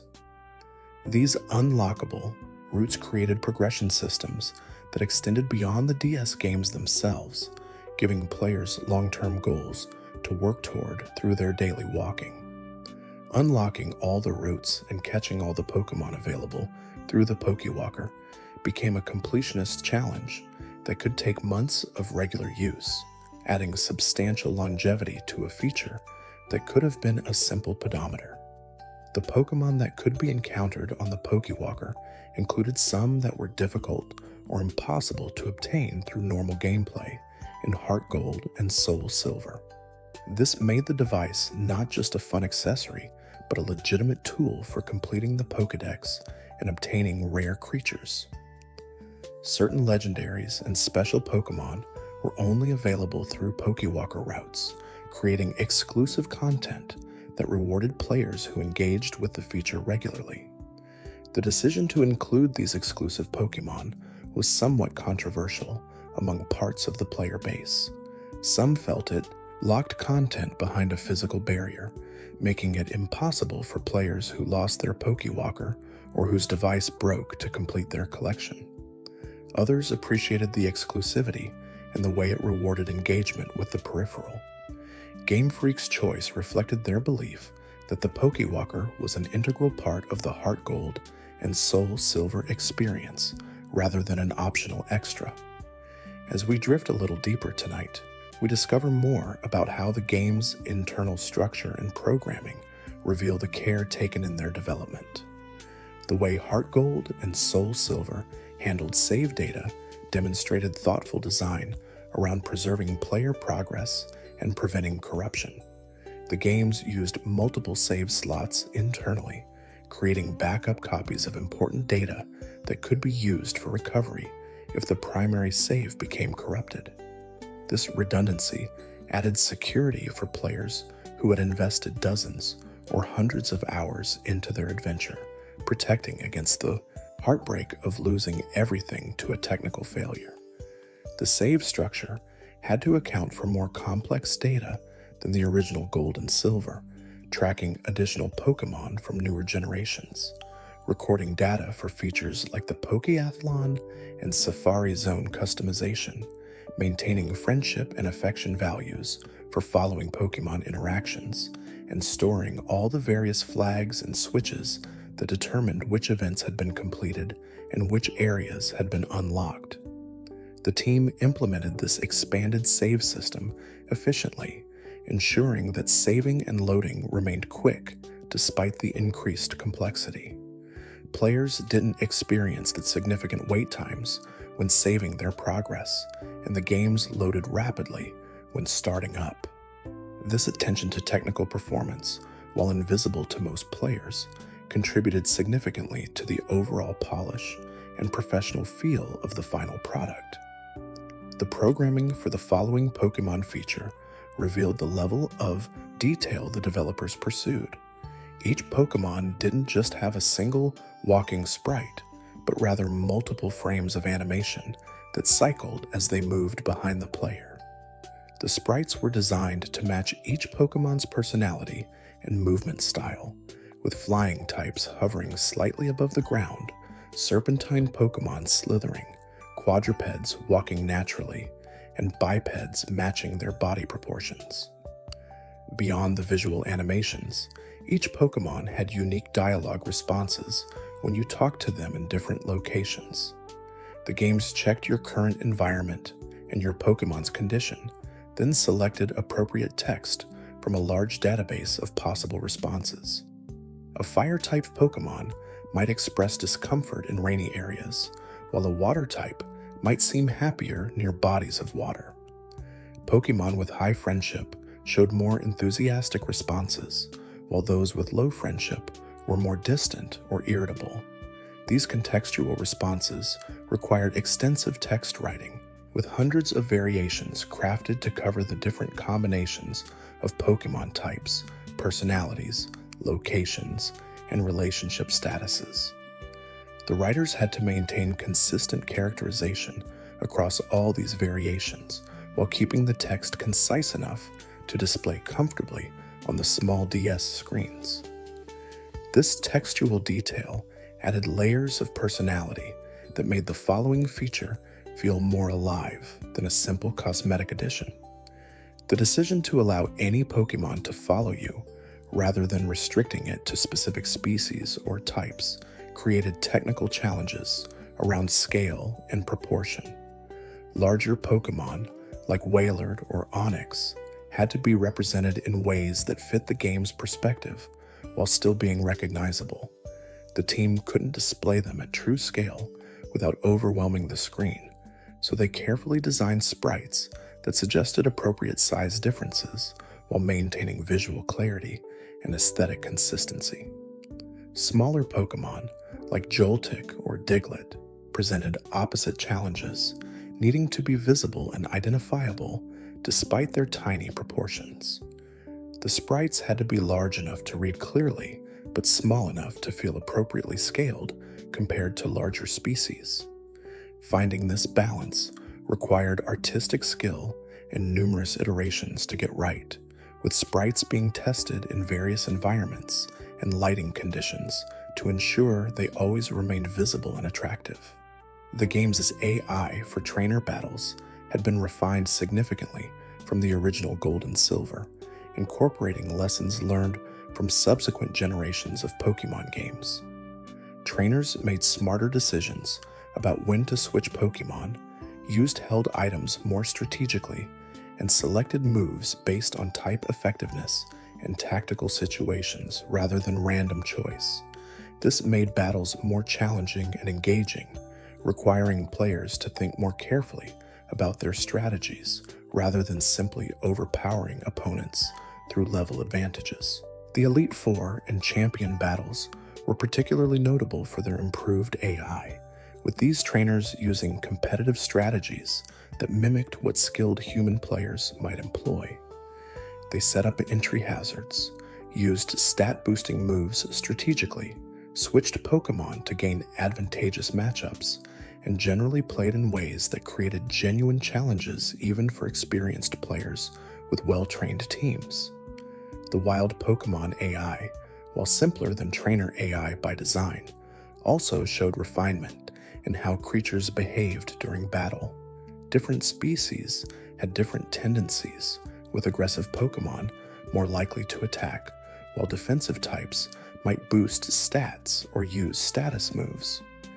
These behavioral patterns added personality to encounters and made different species feel distinct beyond just their types and stats. The way the games handled Pokémon abilities, introduced in Generation 3 and expanded in Generation 4, demonstrated technical sophistication in tracking various conditional effects. Abilities could trigger based on weather, time of day, HP thresholds, move types being used, status conditions, or numerous other factors. The battle engine had to check relevant abilities at appropriate moments, apply their effects, and handle cases where multiple abilities might interact or conflict. Some abilities affected gameplay outside of battle, changing encounter rates, influencing egg hatching, or modifying how certain items worked. These abilities required the game to track and check conditions even during exploration, adding background calculations that happened invisibly to create gameplay effects players experienced without thinking about the technical complexity involved. The breeding system, which had been introduced in the original Gold and Silver and refined over subsequent generations, reached a sophisticated level in Heart Gold and Soul Silver. The games tracked numerous variables when generating eggs: species inheritance, nature, possibilities, individual value ranges, ability options, and potential egg moves. The system had to handle special cases like gender differences, baby Pokémon that required specific items to breed, and legendary Pokémon that couldn't breed at all. The daycare couple who managed this breeding system provided dialogue that reflected what was happening with deposited Pokémon, giving hints about whether eggs had been produced and offering vague descriptions of compatibility. This feedback system helped players understand the breeding mechanics without overwhelming them with technical details, maintaining accessibility while allowing dedicated players to master the deeper systems through experimentation and research. The friendship and affection systems tracked invisible values that affected various gameplay elements, from evolution conditions to move power to dialogue responses. These values increased through specific actions like walking with Pokémon, winning battles, using items, and keeping them in your active party. The games provided subtle feedback about these values through dialogue from NPCs who would evaluate your Pokémon's friendliness, allowing players to gauge progress toward friendship-based evolutions without seeing exact numbers. The Pokéathlon minigames each had their own physics engines and control schemes, requiring separate programming from the main battle and exploration systems. The developers had to create responsive touch controls for events that tested speed, precision, and timing, ensuring they felt fair and skill-based rather than random or frustrating. Each event type went through numerous iterations and testing phases to find the right balance of challenge and accessibility. The scoring system for Pokéathlon events was designed to encourage both competitive play among friends and solo progression toward prizes.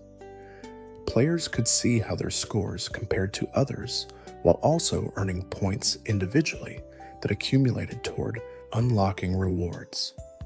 This dual structure meant the minigames had value, whether you were playing socially or alone, maintaining engagement across different play styles.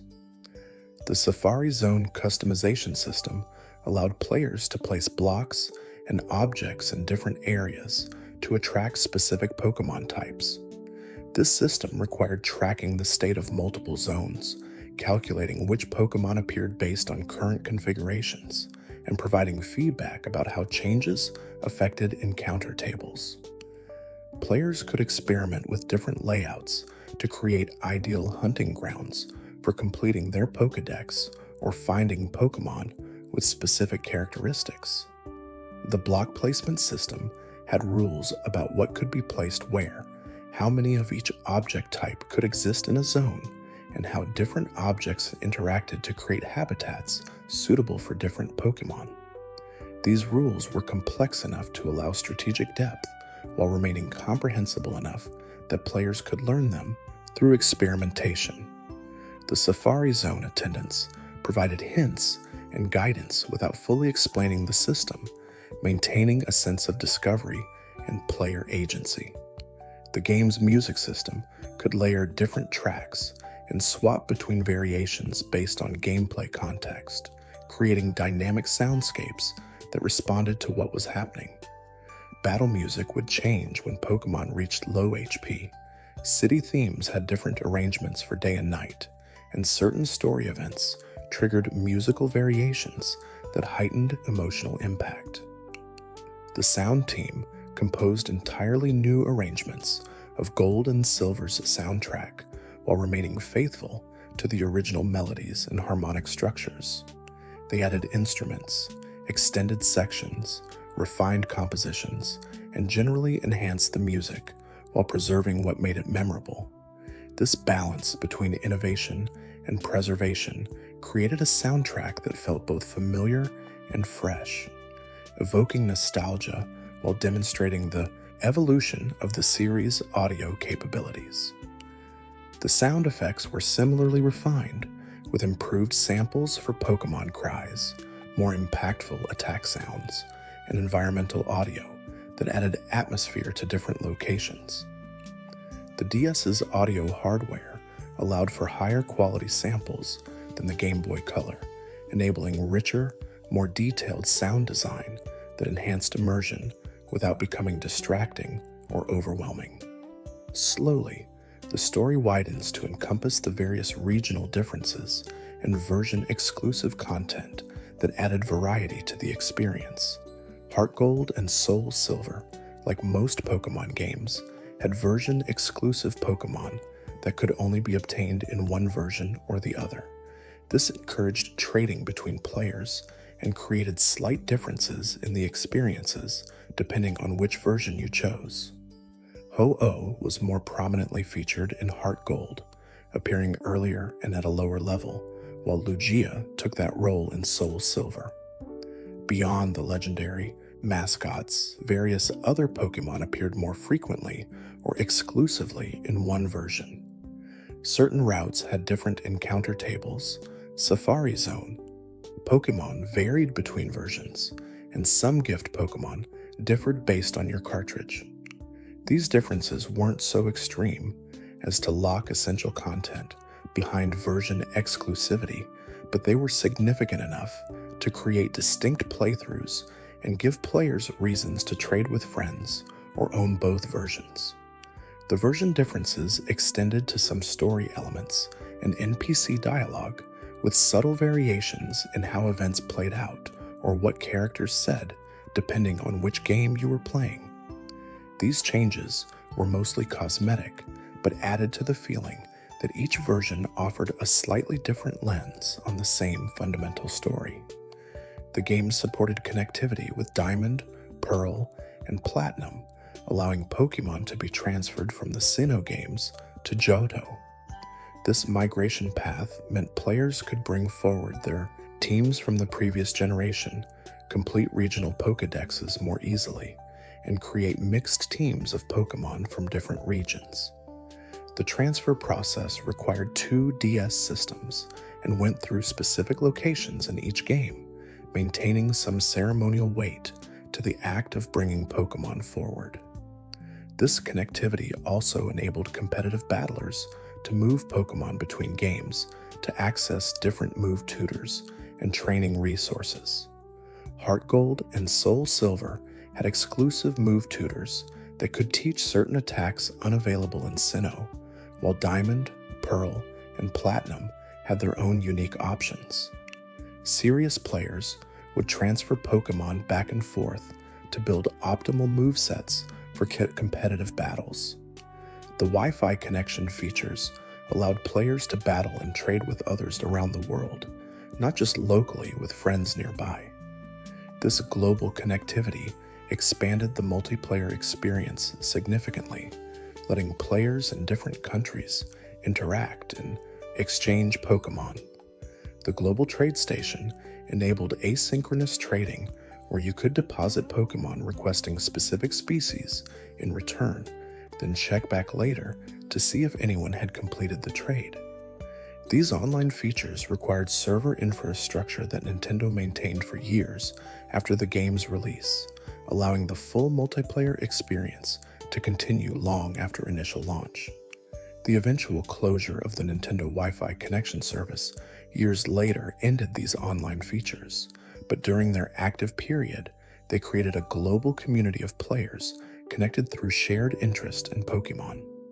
The games included various time-based events and encounters that created reasons to play at different times or on specific days. Bug-catching contests occurred on certain weekdays. Some legendary Pokémon required specific timing to encounter, and certain NPCs only appeared at particular times. This temporal element encouraged players to return to the games regularly, rather than exhausting all content in a single extended play session. The internal clock that tracked time and date was essential for these features, and the games included safeguards against manipulation. If the system detected that the clock had been changed, certain time-based events would be disabled for a period as punishment for attempting to cheat the system. This prevented players from simply adjusting their DS settings to access time-locked content whenever they wanted. The Pokerus virus, a beneficial status condition that doubled the effort values gained in battle, could randomly infect Pokémon and spread through the party. This rare occurrence was preserved from the original games, maintaining the excitement of discovering your Pokémon had been infected and the rush to spread it to your entire team before it became inactive.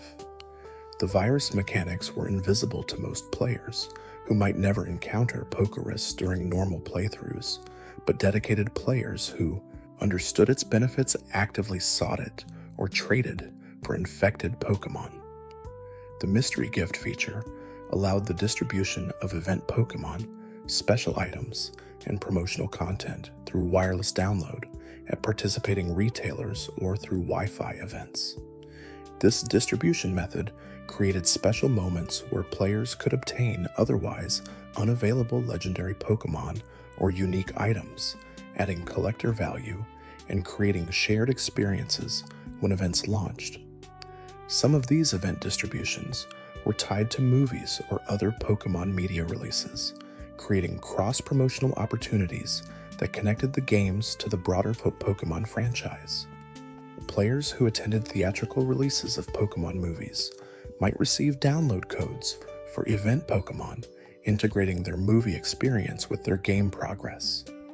There's a quiet comfort in remembering moments like these, where games exist as part of larger ecosystems, connected to movies, trading cards, and other media in ways that create rich, multifaceted engagement.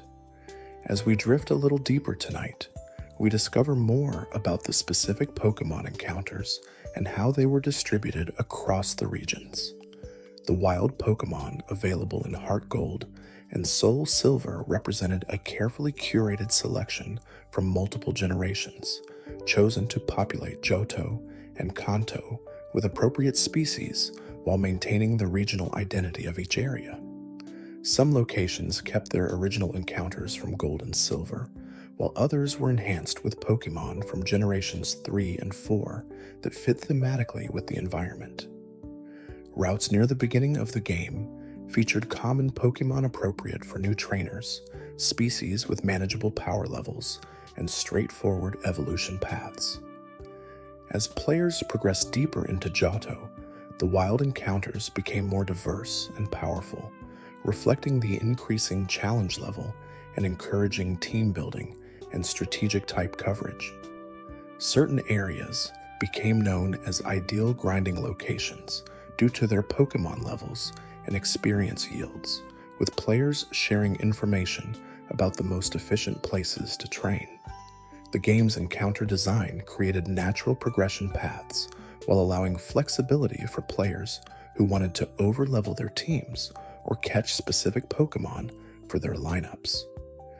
The Honey Tree and Headbutt Tree mechanics from Diamond, Pearl, and Platinum were adapted for Heart Gold and Soul Silver, though not all trees yielded encounters. Players had to learn which trees were productive and check them regularly to find rare Pokémon that only appeared through these special encounter methods. This created small treasure hunt experiences where exploration and experimentation were rewarded with unique captures. Swarm Pokémon, species that appeared en masse on specific routes on certain days, created opportunities to catch Pokémon that were otherwise unavailable. Players could call NPCs to learn about current swarms, then travel to those routes to take advantage of the temporary encounter spike. This system refreshed which Pokémon were available and gave completionists specific targets to pursue. The radio system included channels that, when played in certain areas, would attract specific Pokémon or alter encounter rates. The Pokémon March channel increased wild encounter rates, while the Pokeflute channel could wake sleeping Pokémon, including the Snorlax blocking key routes.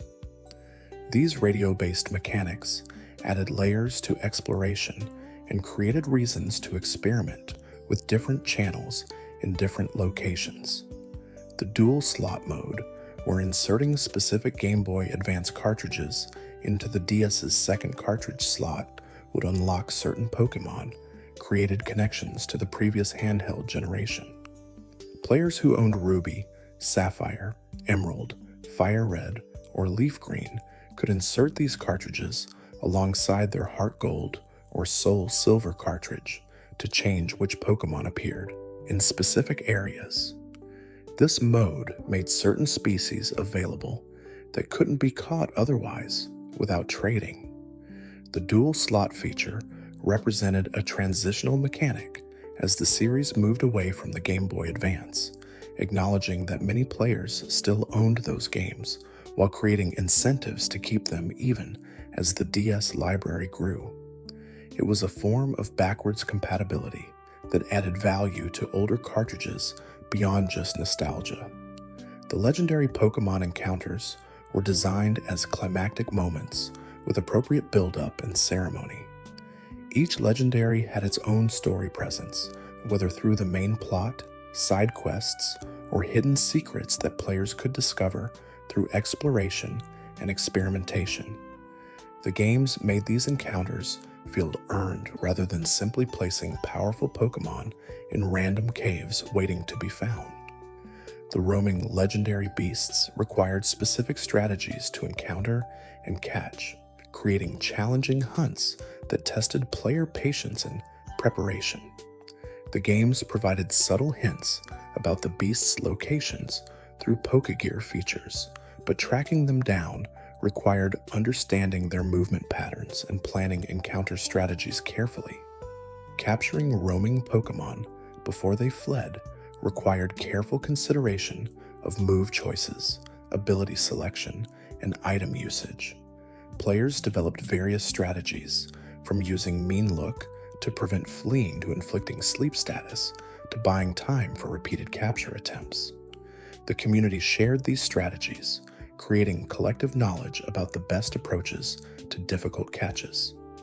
The Sinjo Ruins event, with Arceus, though event exclusive and limited in distribution, showed the developers' willingness to create elaborate content that most players would never experience.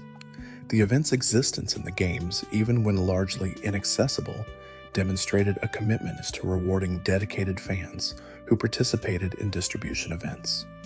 The way gym leader teams scaled to match your progress through the story created appropriate challenges at each stage without making early leaders impossibly difficult or late leaders trivially easy.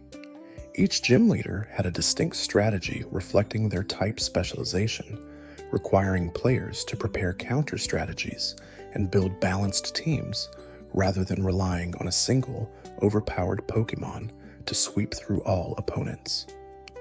The gym puzzles preceding each leader. Battle varied in complexity and design, from simple paths requiring basic navigation to elaborate puzzles requiring pattern recognition and strategic thinking. These puzzles broke up the pacing between battles and added variety to gym challenges beyond just the leader encounters.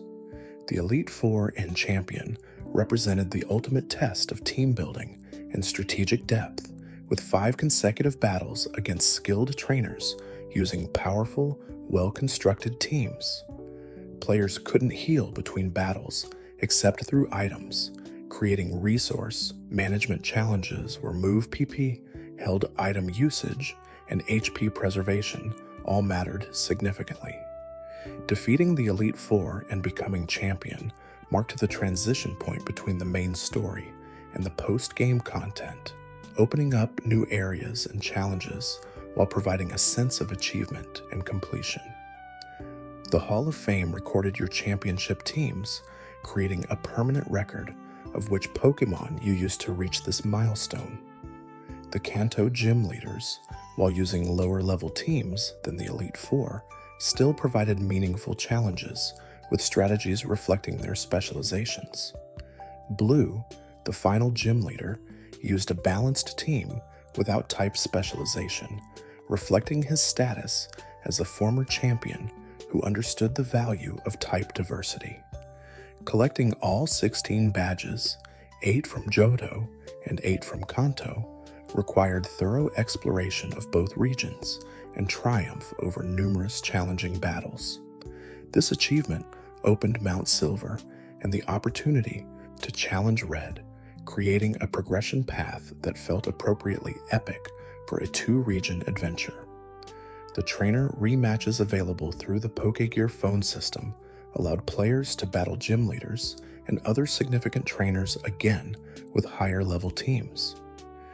These rematches provided high-level grinding opportunities and chances to test evolved teams against upgraded opposition, adding longevity to the post-game experience. Slowly, the story widens to encompass the various quality-of-life improvements that modernized the Johto experience.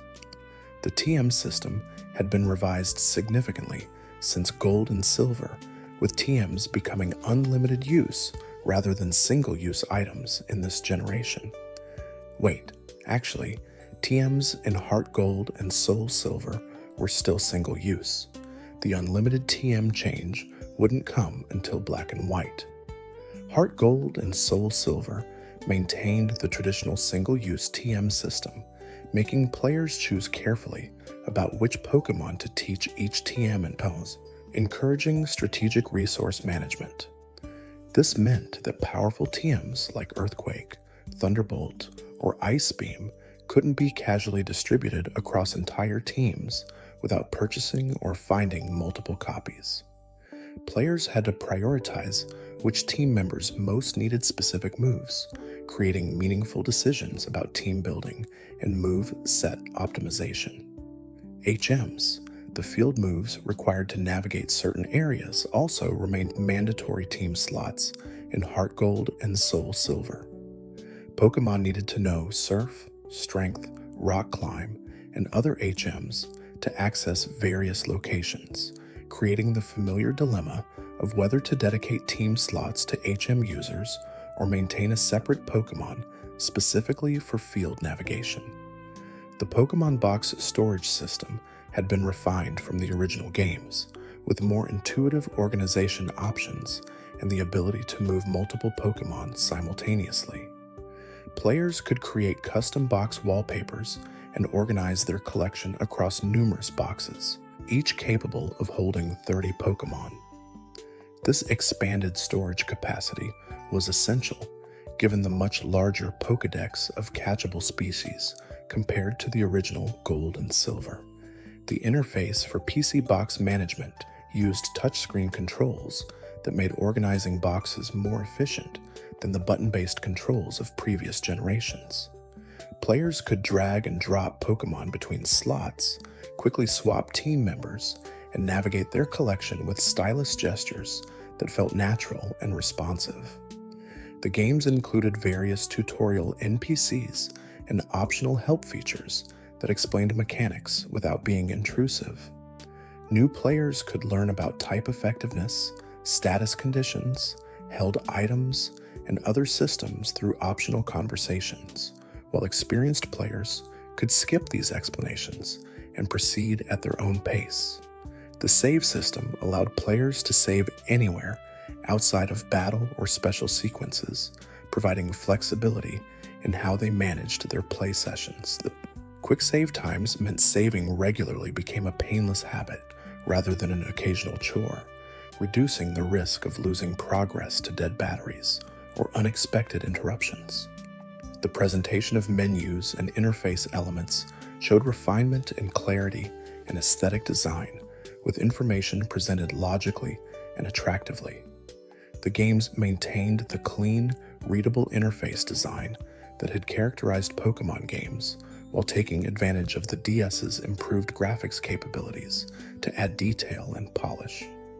Text scrolling speed could be adjusted in options, allowing players who read quickly to move through dialogue faster, while those who preferred more time could slow the pace to comfortable levels. This accessibility option made the games more enjoyable across different playstyles and reading speeds.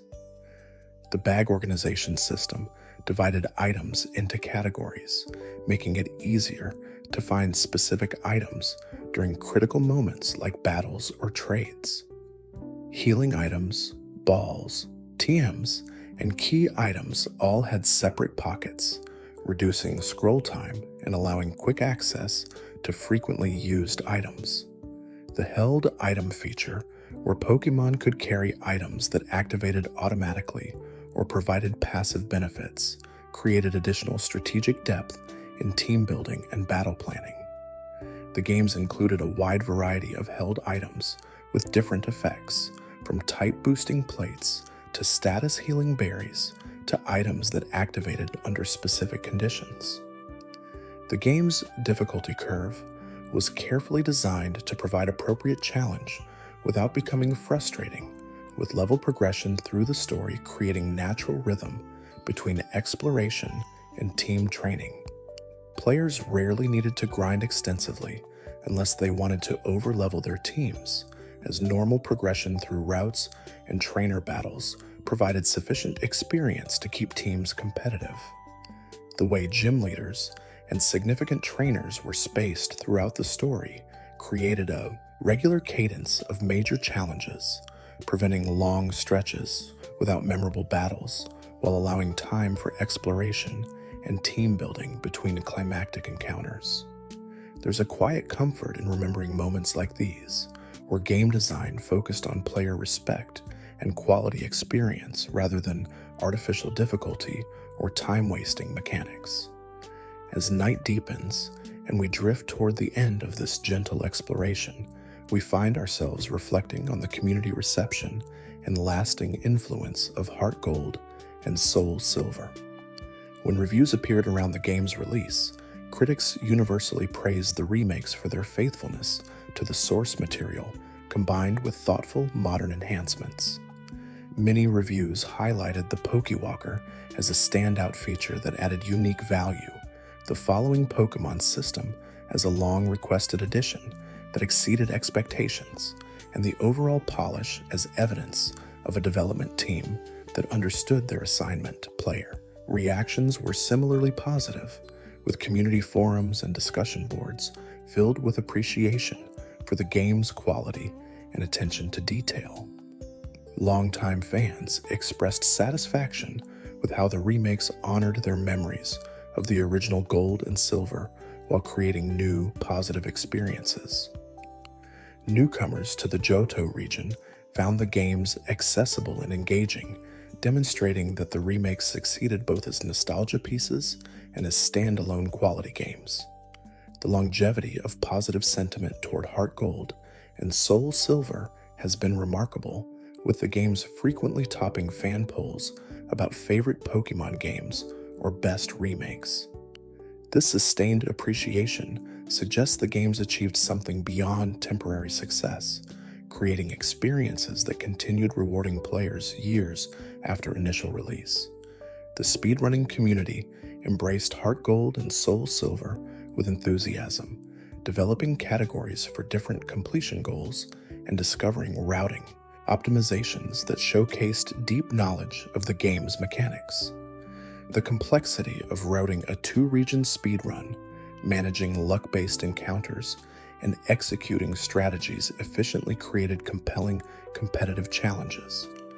Competitive battlers used Heart Gold and Soul Silver as training grounds for building teams, taking advantage of move tutors and breeding facilities to create Pokémon with optimal moves and stats.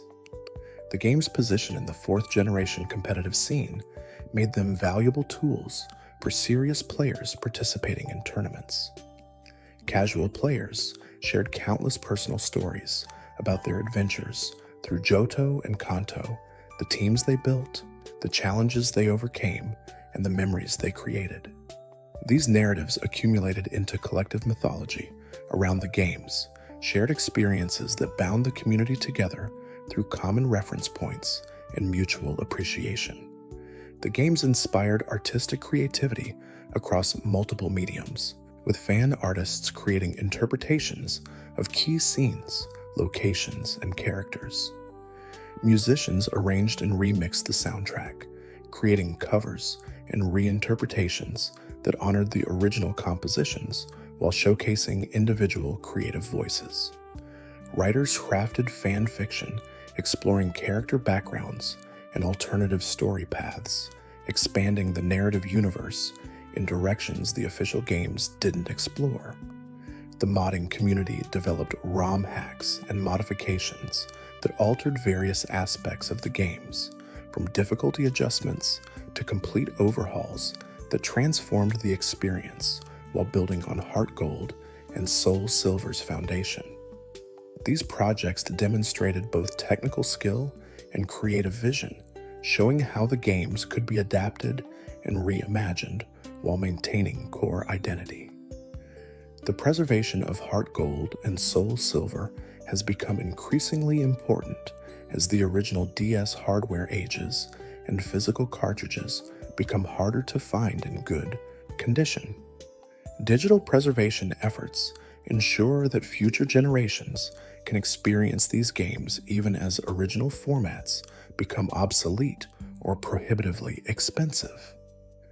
The game's influence on subsequent Pokémon releases can be seen in various features and design decisions, from the return of following Pokémon in later games to the approach toward remaking classic titles to the integration of quality-of-life features that players had come to expect.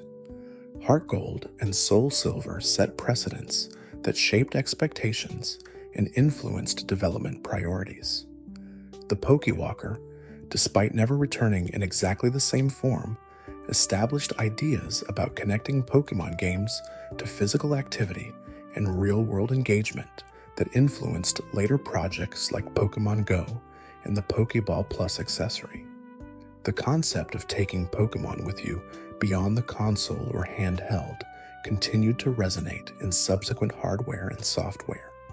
The way the games handled the legendary Pokémon encounters, building story significance and creating memorable moments around these special captures, influenced how later games approached their own legendary encounters. The balance between accessibility and exclusivity, between event distributions and in-game availability, continued to be refined in subsequent titles. The games demonstrated that remakes could be commercial successes while maintaining critical acclaim, encouraging Nintendo and Game Freak to continue producing remakes of beloved classic titles. The pattern of remaking older generations with modern hardware capabilities became an established part of the Pokémon release cycle. The cultural impact extended beyond just the games themselves into how people remembered and discussed the Pokémon franchise as a whole. Heart Gold and Soul Silver became reference points for conversations about quality, about how to honor legacy content, about balancing nostalgia with innovation. These discussions shaped community, expectations, and influenced how future Pokémon releases were evaluated and received. The games represented a particular moment when everything aligned perfectly, when the hardware was capable enough to realize the developer's vision, when the series had accumulated enough knowledge to refine systems effectively, and when the fan base was ready to embrace thoughtful remakes of beloved classics. This convergence of factors created something special that continues to resonate with players who experienced it and intrigues those discovering it for the first time. As this gentle exploration draws to a close, as the stories and details settle into the peaceful rhythm of late-night reflection, we're left with deep appreciation for these games and the people who created them. The countless hours spent perfecting systems, the careful attention to preserving what made the originals special, the willingness to add thoughtful enhancements, all contributed to experiences that honored the past while embracing the present. Heart Gold and Soul Silver proved that games could serve multiple purposes simultaneously, providing nostalgia for returning players while welcoming newcomers, offering accessible surface experiences while hiding depth for those who sought it, balancing familiar comfort with fresh discovery. This multiplicity of purpose and audience created games that meant different things to different people while maintaining cohesive identity and vision. The quiet moments of walking through Ecruteak City at night, of encountering a legendary beast in the wild, of watching your favorite Pokémon follow you through routes and cities, these experiences accumulated into something greater than the sum of their parts. The games created spaces for memory and imagination, for personal connection and shared experience, for challenge and comfort.